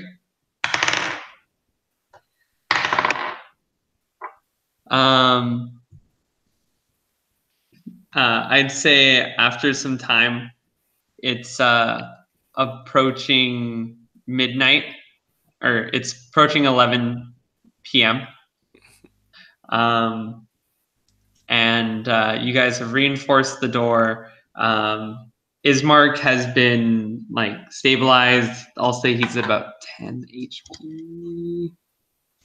I think our bard has some healing if we need as well. True. We'll say, let's see. Elyse. Yeah, she does. Yeah, okay. Healing word. She'll cast, do you want her to cast Cure Wounds on him? Or do you want her to hold on to it? How many spell slots does she have still? 3. We could do 1 cure wounds, I guess. All right. 1d8. That's 7 to him. All right. Ismark's looking better. At around 11 p.m., you hear a window break. Oh no. At the back left of the chapel, at the back left of the chapel, a zombie is climbing in through the window. I'm going to ready my crossbow. I'm going to run at it with my battle axe. All right. Everyone roll initiative. Or we can, yeah, roll initiative. Got 14. 6. 14, 6 for Teamothy.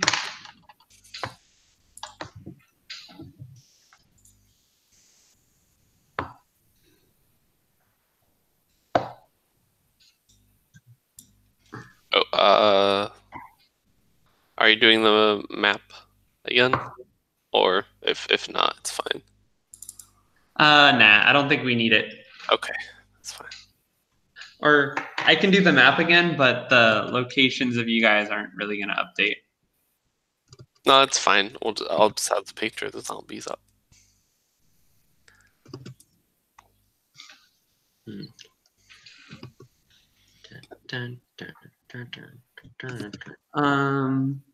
Falkas, Artesh? Greg has dropped out of the group chat. He's been out for a little while now. All right. He has 10. And Scott? Sorry, I was muted. 18. 18? Nice. All right. So,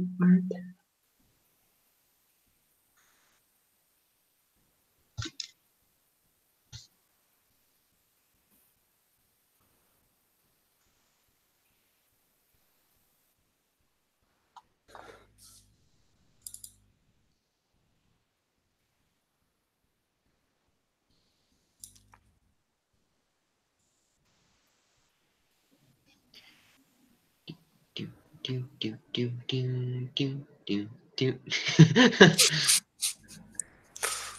is great. I forgot to put it on the screen when he was talking about his business card. all right. So, Artesh, you go first. There's a zombie that just broke in through the back window. I chuck a radiant sunbolt at the zombie. Let's see. And Blast the bitch. yeah, no, I do not, because I rolled a 5. I could cry. Okay. All right. After Artesh is Ismark.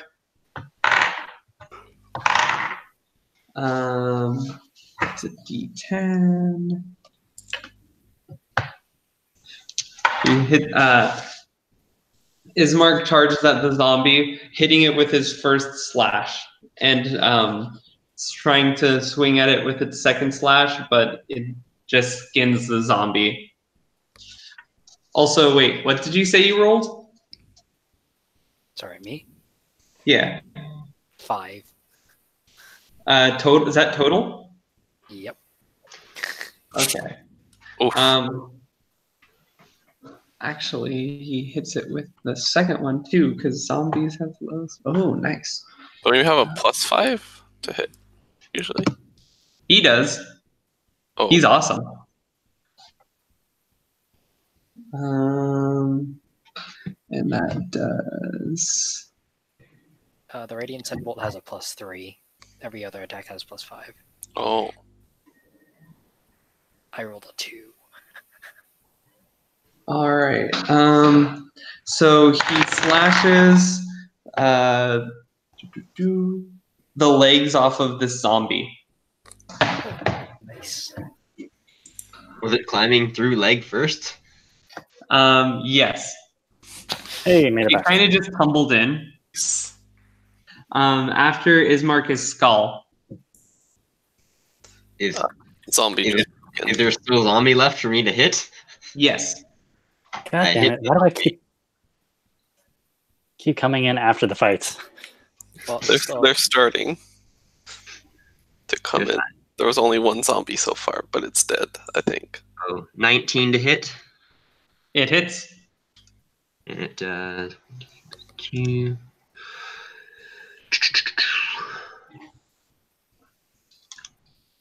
It does 9. 9. 9. All right. You chop off its left arm, and a corpse just falls on the ground, and a torso with an arm and head attached fall to the ground. Cool.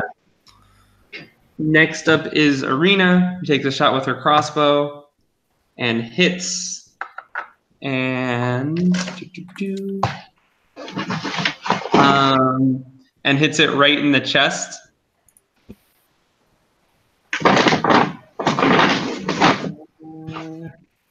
Yeah, and kills it. How do I share screen? So there is a zombie that is no longer moving.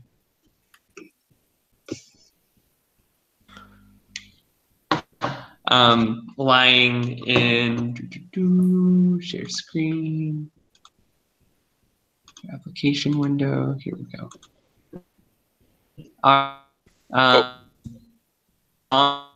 Is here. I'm just.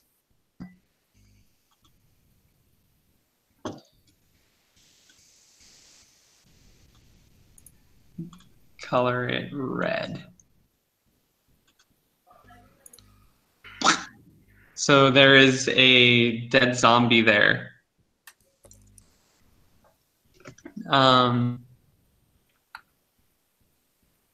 Yeah.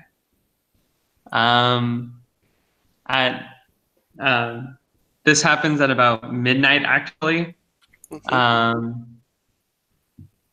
Is it a slightly darker midnight gray? Actually, things start glowing. Things start glowing through the window. The crow up at the top coughs, and a green light starts coming through. Out through the back window is cemetery. Oh. Strahd! What do you guys do? Take a peek out the window. That's how you can All right. grab my zombies. An eerie green light suffuses the graveyard. From this light emerges a ghostly procession.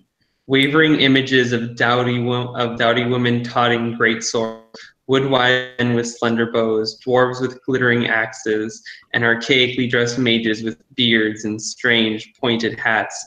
All these and more from their graveyard, their numbers growing by the second. Guys, we got a problem. I look at it again. It's like, no, this is probably good for us. Let's watch. I mean, as the ghosts begin walking, as the ghosts begin leaving the graves, they start running into the horde of zombies surrounding the chapel. Let's see. And then they form together into Voltron. That one bad. That one's bad. Probably fairly close. And that one's good. Except it's and- more like Lord of the Rings. Undead army. Yeah. The ghostly procession begins to engage in combat with the zombies. The zombies manage to break through the following windows. Oop, this one they already broke through. Boop.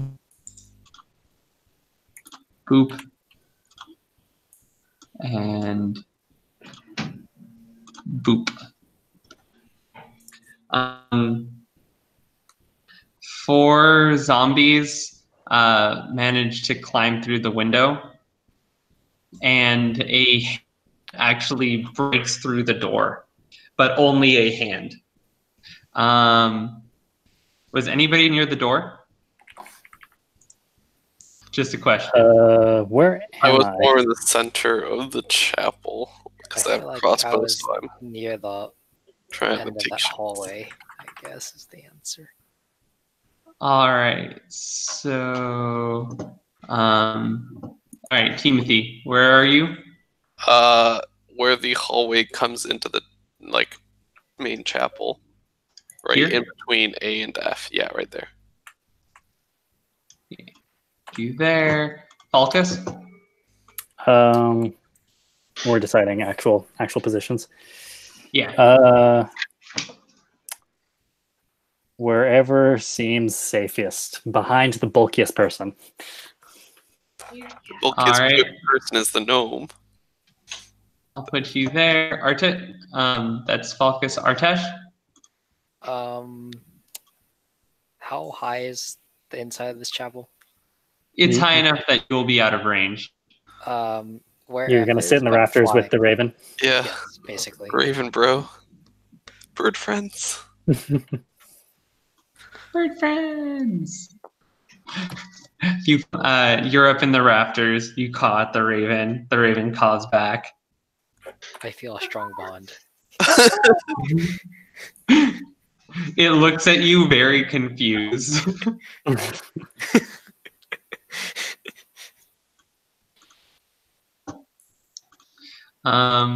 And I would say Arena and So Arena is in Donavich's room with actually Ismark was previously there. Arena is right here. And they're guarding the holy spot.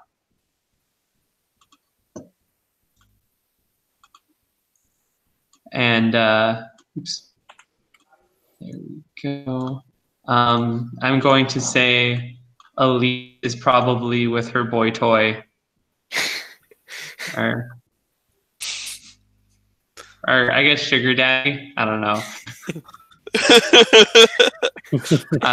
Skal, where are you? Sugar daddy. At the window that I went to attack a zombie. Bam.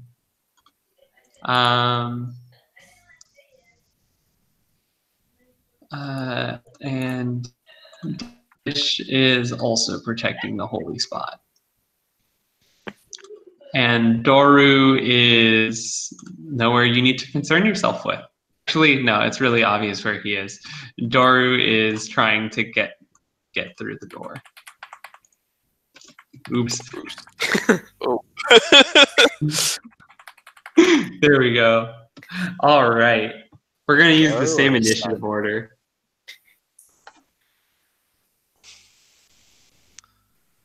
Are we resuming from when we killed the zombie?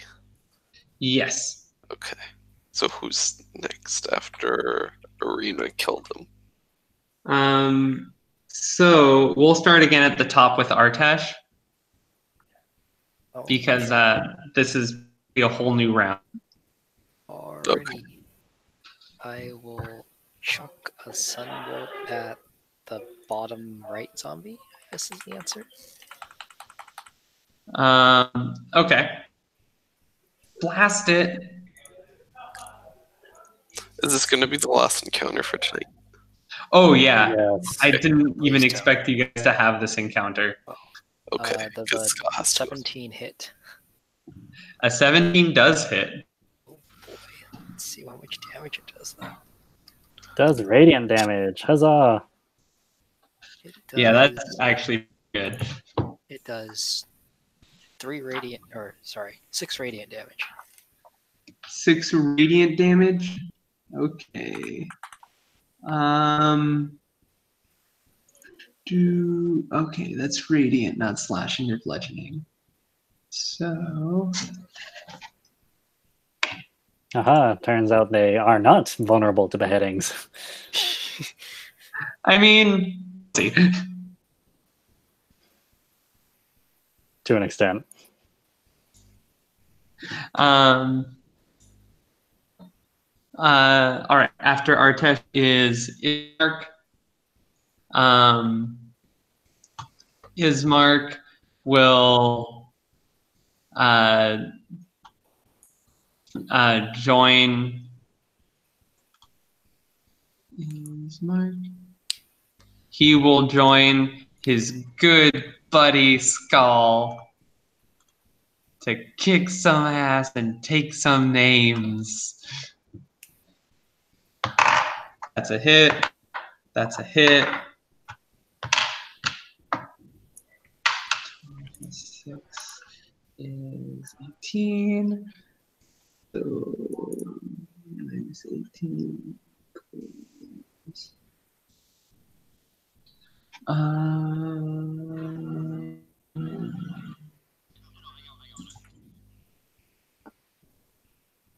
$12.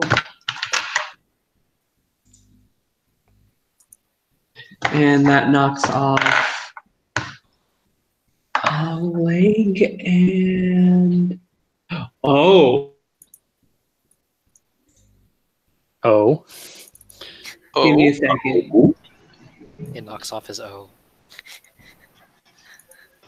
It decapitates. So yeah, he cuts off a leg of this zombie and decapitates it. nice. That's interesting. Still vulnerable to decapitations, I see. Why not just decapitate it first? No. Because that's not how the attacks played out. So Ismark runs to the side of Skal, and in his motion he swings upwards. He swings sideways, cutting off a leg, and then like position gets up and comes around with the backswing to decapitate it. The head flies. The head falls off and lands in front of Skal. Skal, what do you do? Oh wait, actually, yeah, Skal, what do you do? Well, I'm not gonna be showing up. I gotta decapitate a zombie too. Gotta rush to the nearest zombie. Take it down. Zombie is technically in front of you. Is the one in front of me still alive? There's another one there now. No, it's the same zombie in front of you. The headless body is still like moving around. Oh. Okay. Let's finish it off. 13 to hit. That's a hit. And 10 on damage. 10. Roll a d20. Let me know what you get. All right. I got a 7. You cut off it with your battle axe. You swing at its body and knock off its torso, separating its last leg from its body, and its torso falls down in front of you. Is it still moving? Yes. God dang it.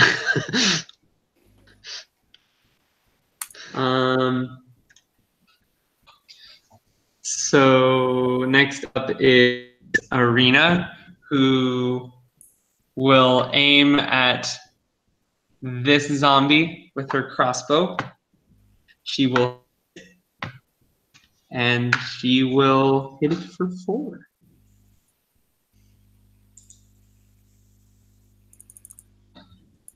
After that is Falkas. Okay, so there are 3 zombies still. Zombies. Sorry, you cut out. 4.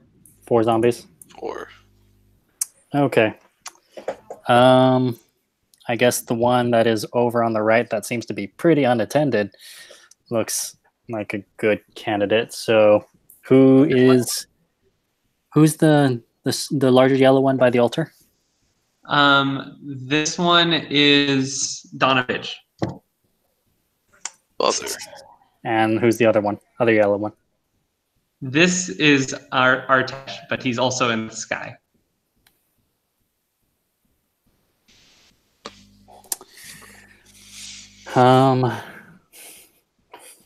Okay then. I'm just going to cast. Arena shot this one, by the way. It shot it dead? No, for damage. 4. I think the dead one is the like squished one. Yeah. Okay, so what do I have? I have that. Sure. I will cast Catapult on a nearby chunk of pew and launch it at a zombie. I would say most of the pew has been used, but there are candlesticks, and those are sharp and pointy. I launch a candlestick at the zombies. The candlestick holder, yeah. All right. So roll. So I don't roll anything. It just launches itself. The zombie now needs to roll a dex saving throw to see if he can dodge out of the way. Doesn't dodge it. Doesn't dodge. All right. That means that on collision, we get 3d8 damage. Oh. That's a big... Okay. So rolling. 7. 5. That didn't... 4. That is 16 damage. Bludgeoning damage. Which zombie was this? The damaged one. All right. 16 damage. Mm-hmm. So roll a d20. 5. All right. So this candlestick holder strikes the zombie right in the upper thigh, and pins it against the wall. And pins it against the wall. It takes a lot of damage. It's not dead yet. Not yet. Okay. Cool. Fortunately, zombies are slow. Next. Mm-hmm. Next is. Oh, you guys hear a crack from the trapdoor. God dang it. Dang it! Not again. Artesh, come down here. I need your help. Okie dokie. Next is.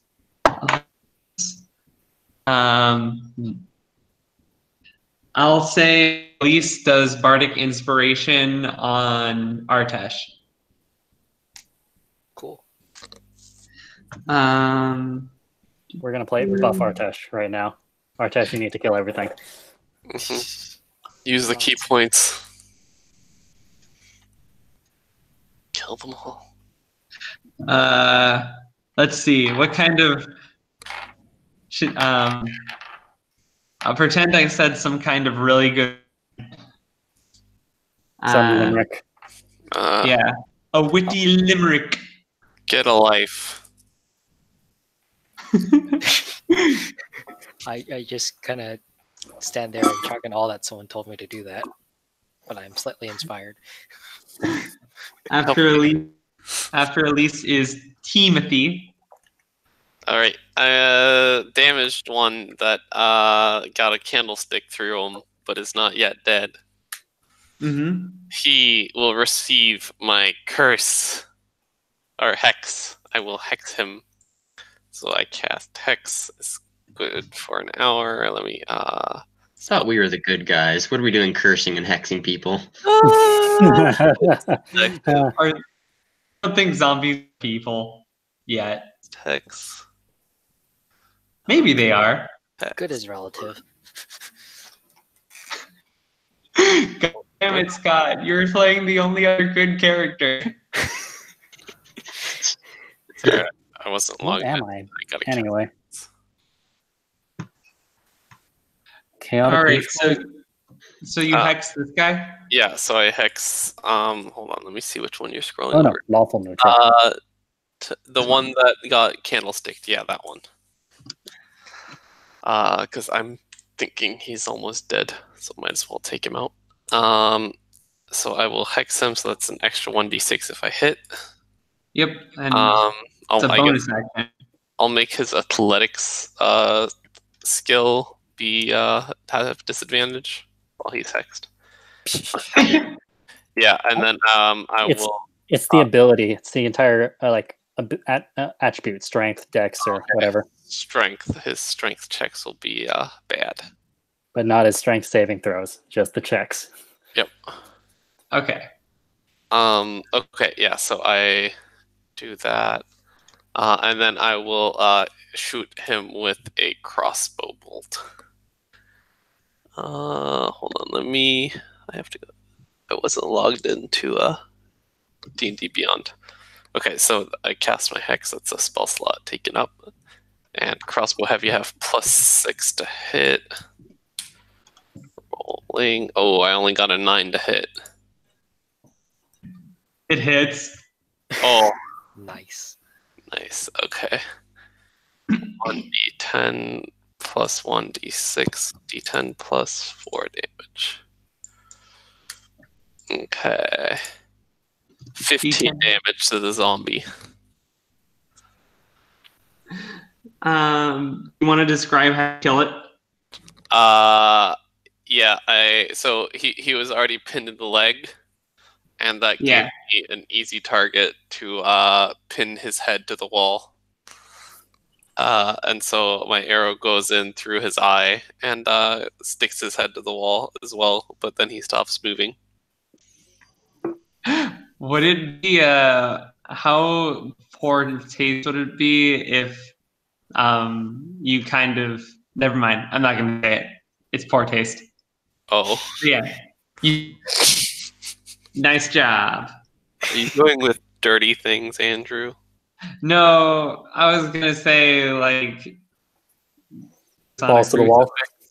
Oh, I see. Crucifixion of the zombies. Okay. Yeah. Oh, All right. Hex deal necrotic damage? It. Huh? Maybe. What? I believe it does. Does what? Does necrotic damage? Hex. Yes, it does. Oh, it does. Oh, that's not Oh. I was just like, I was looking at your spells like, Hex is a cool spell. Wait a minute. That seems like the worst spell to use against a zombie. Does he get healed instead? If he does, he gets healed 2 damage, so he only takes 11. Oops. Takes 11. Well, Uh, if he necrotic heals heals the necrotic. zombies. Yeah, it does. Yeah. So you healed him for 2. And how much damage did you do? 13. Wait, so I can't 13 use my chill touch. Nifty.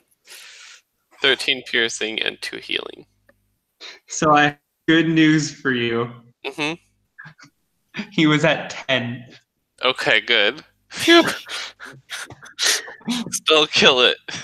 But I should not use curse. Thanks for reminding me. Where's the zombies? This layer 11.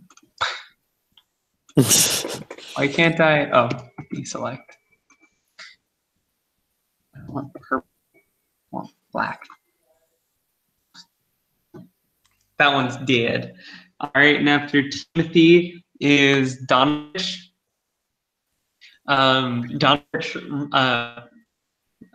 Donavich, after hearing the crack, looks in that direction and like grabs onto the altar and yells at the zombies, "Be gone, vile creatures!" does that work? We shall see. Donavich is actually a healer, so that'll come later. All right. So next up is the zombies. So this one right here goes and attacks Ismark. No. And hits with its bite.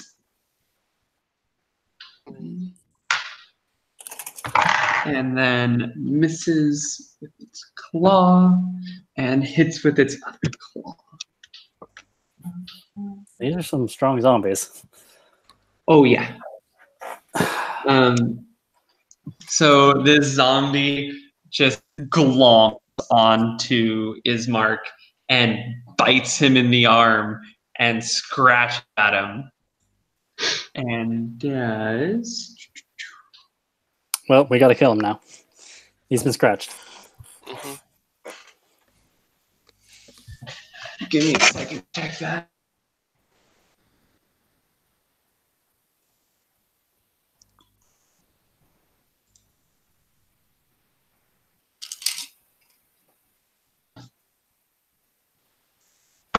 So he takes that damage.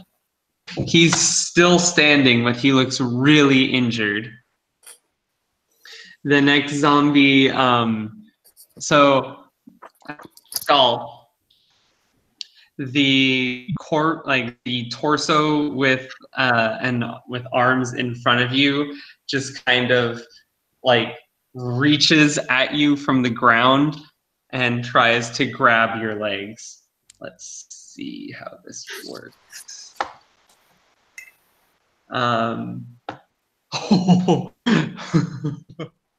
All right.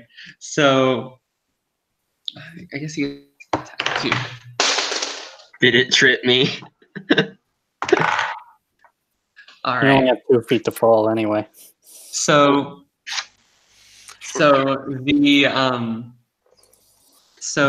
the zombie tries to grapple you. Because its head is chopped off, it doesn't quite know where you are.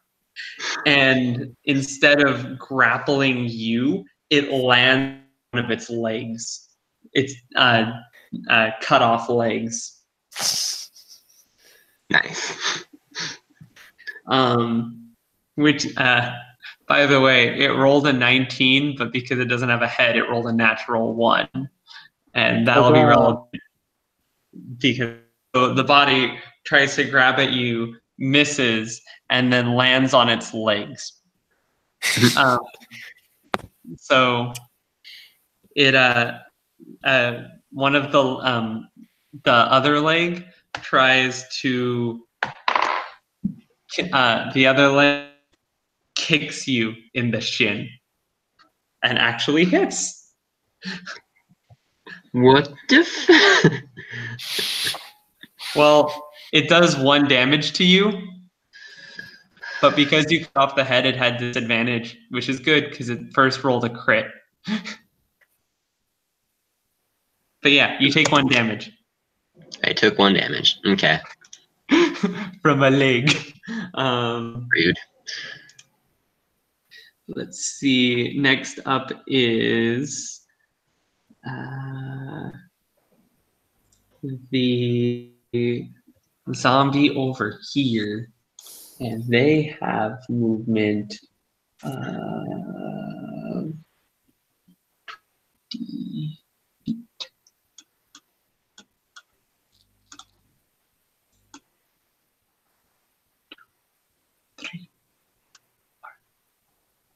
And then it's going to use its action.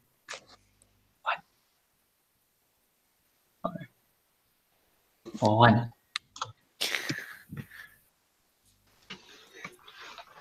Or actually, no, it does have the range. So it actually ends here, and it attacks Teamothy. Oh no. Rude.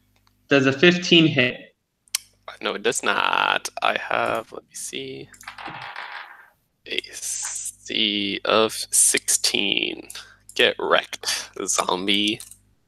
All right, so the zombie tries to glomp you like the other one did to Ismark, but misses. No And, glomping allowed.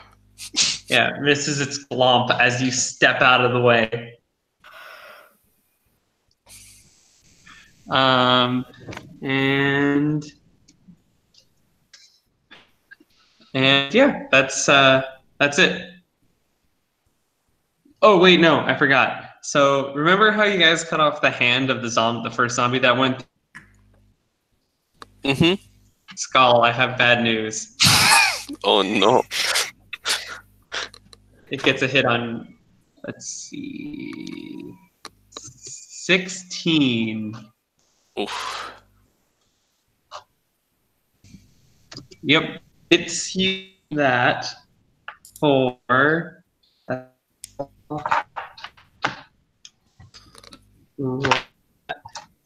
6. 6 damage.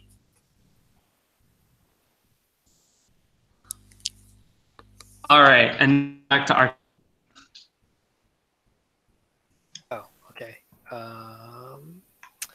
Let's aim for the zombie next to Teamothy. Oh, And I'll be spending a key point after this to make. Is that a total of 3? Total of 3. Break? Okay. So I'll just roll for the first one.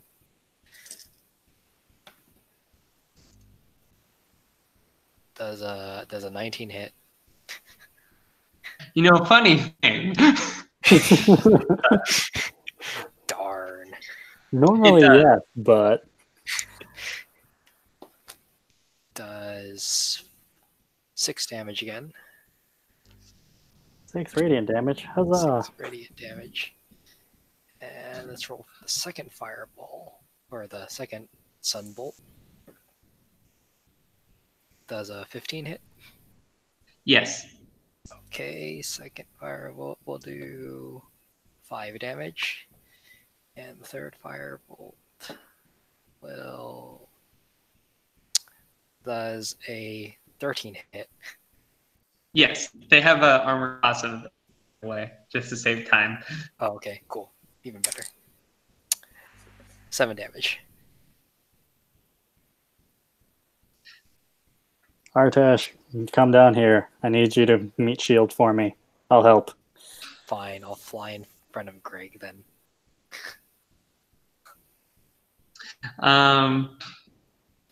So after Artesh flies down, the raven up there caws and actually like flies down.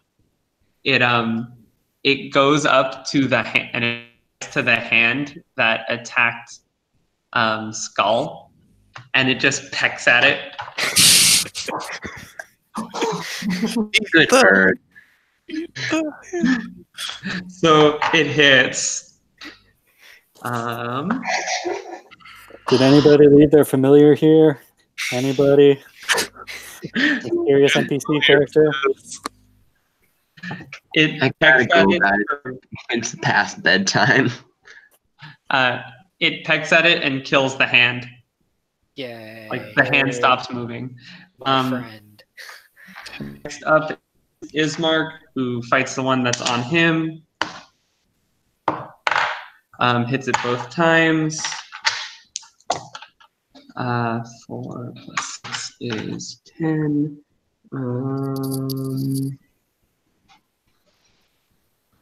2 more zombies in the hand, and then we're done. So he cuts off a leg and an arm of that's in front of him. Or actually, no, he only cuts off a leg. My bad. He cuts off the leg of this zombie. Okay. Hacking limbs, huh? Yeah. Yep. And then Skal, you're up next. You have a shambling mound of flesh in front of you.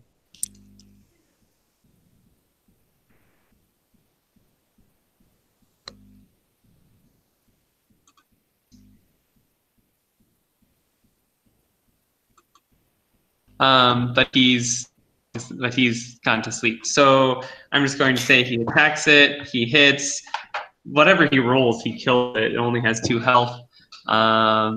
So Skal's axe comes down, cutting up the zombie. Yay. So this one is dead.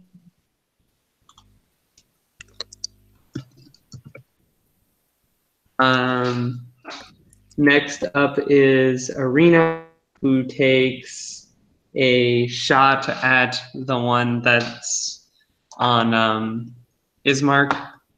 She hits it. Whoa, that's a lot.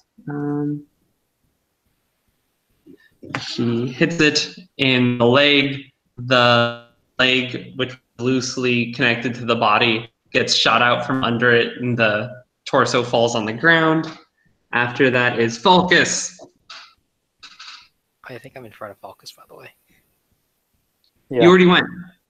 Oh, yes, you are. Yeah. Falkas will reach out and touch Artesh, casting muttering arcane words as he casts protection against good and evil on Artesh. Against good? And evil. Oh. Sorry, protection from evil and good. Yes. Oh. You'll be protected from me because I'm good, maybe. Okay. It one willing creature I touch is protected against certain types of creatures: aberrations, celestials, elementals, fae, fiends, and undead. Grants several benefits. The creatures of these types have disadvantage on attack rolls against the target. Target can't be charmed, frightened, or possessed by them. So You're my meat shield, but you also have. But the attackers have disadvantage against you. Nice. The best meat shield. So protect me, Squire. I fly up into the rafters again. God dang. After Falkas is Doru, there is another crack coming from the door.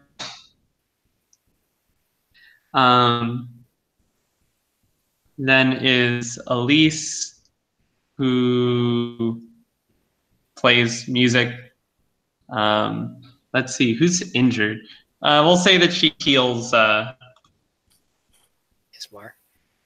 Skal. Oh, Ismark? That's a good idea, actually. Assuming we want to keep him alive. Mm-hmm. Well, we'll see if it. He if did he's get pretty low. Technically, he's a zombie right now. This would just kill him, right? Right. Because he's been scratched. All right, is he dead? Elyse deals with the healing touch, or the cure wounds. That's 1d8 plus 3. That's 9. Ismark feels so much better.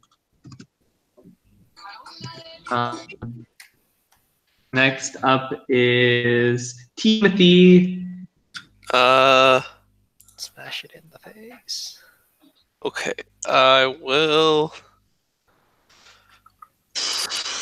drop my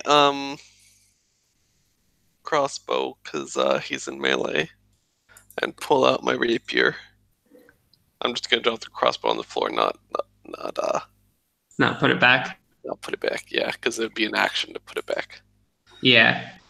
So I'll drop it on the floor, pull out my rapier. You do a And slash. What? Yeah. a Reaper. Or what? Reaper from Overwatch. Just drop the gun. Yeah. Throw away the shotguns. I throw away the shotgun because there's no ammo left in it. And Hexblade curse the zombie next to me. Hexblade curse does not deal necrotic damage, but I can only use it once per short rest. It doesn't necrotic damage? It does not. Okay. Yeah, you gain a bonus to damage rolls against the target equal to your proficiency bonus. Okay. But it's to damage rolls, so it'll deal more piercing damage since it's a rapier. Okay. Do you attack it? I do attack it. So 16 to hit. It hits. With 11 damage to him. Piercing damage, if it matters. How do you kill? I will impale it and then use my foot to kick it off my blade. Nice. Bless you. And that leaves only this one left. The hand. Oh no, the one next to the hand. Donavich begins praying.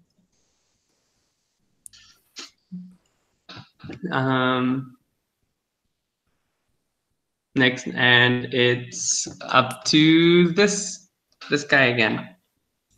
Zombie, go! Oh, that's a crit. Hit. That's a hit. So let's start with the crit, which is 1.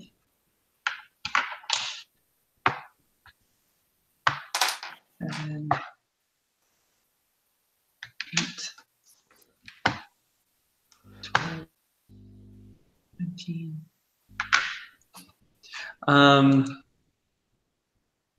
The zombie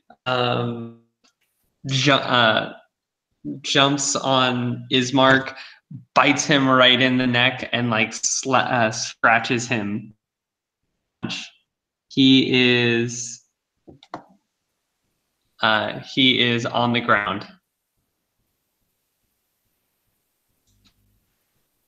Unfortunate. He's like, get it off of me! Oh, no. Actually, next up, Artesh's turn. Artesh. Oh, that's me. Kill the zombie. More radiant sunbolts. Let's go.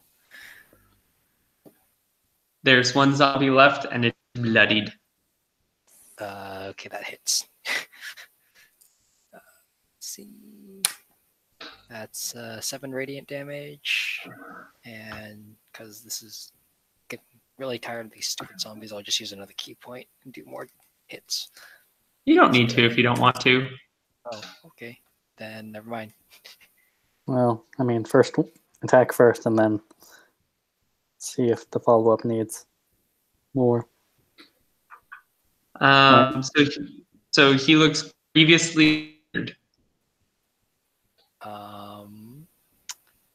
I believe you guys can handle this, so I'll stop there. Next up is Ismark's turn. He is on the ground. But he's on the ground, but he manages to get a good in on him. And then Skal runs in with his axe pulled out and decapitates the zombie, killing him for good. Yay. And then Skal probably gives out a battle cry. That's a good battle cry.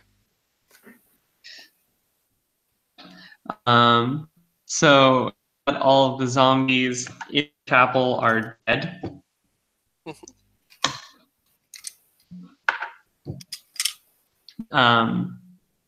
The ghost procession manages to rout the zombies outside, and as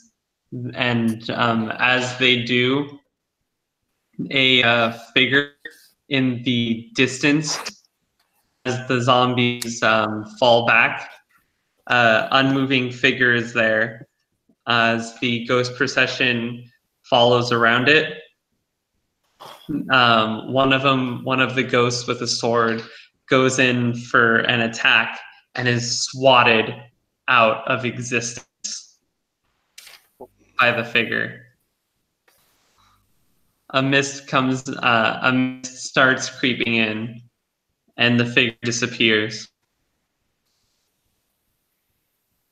along with the ghosts. Yeah. And that's where we'll end today. Okay. All right. So a person came in through the mist, dispelling ghosts after all zombies were killed. I'd say more like bitch slapping ghosts, but yeah, that works too. Sure. Oh. Strahd's a pimp. It's I'd say at this point it's about 1 a.m. and We should probably put something heavy on Doru's door and get a long rest in. yeah. That's for everybody, especially Ismark, who has 1 health. Yeah. Whew, good thing we used Jenny's healing. Yeah. Dead. The zombie crit him. Like, oh my god. Oh. But yeah, so when you get to the door, Mhm. the trap door has been broken and it is open, but there is no sign of Doru. Seems like he's gone. Yeah. How would he have left, though? Through the front door. I guess. Is the front door unbarred? I thought we barred it. There's a big hole in the front door. Oh, well, that makes sense then. I hope he starts hunting dire wolves like we told him to.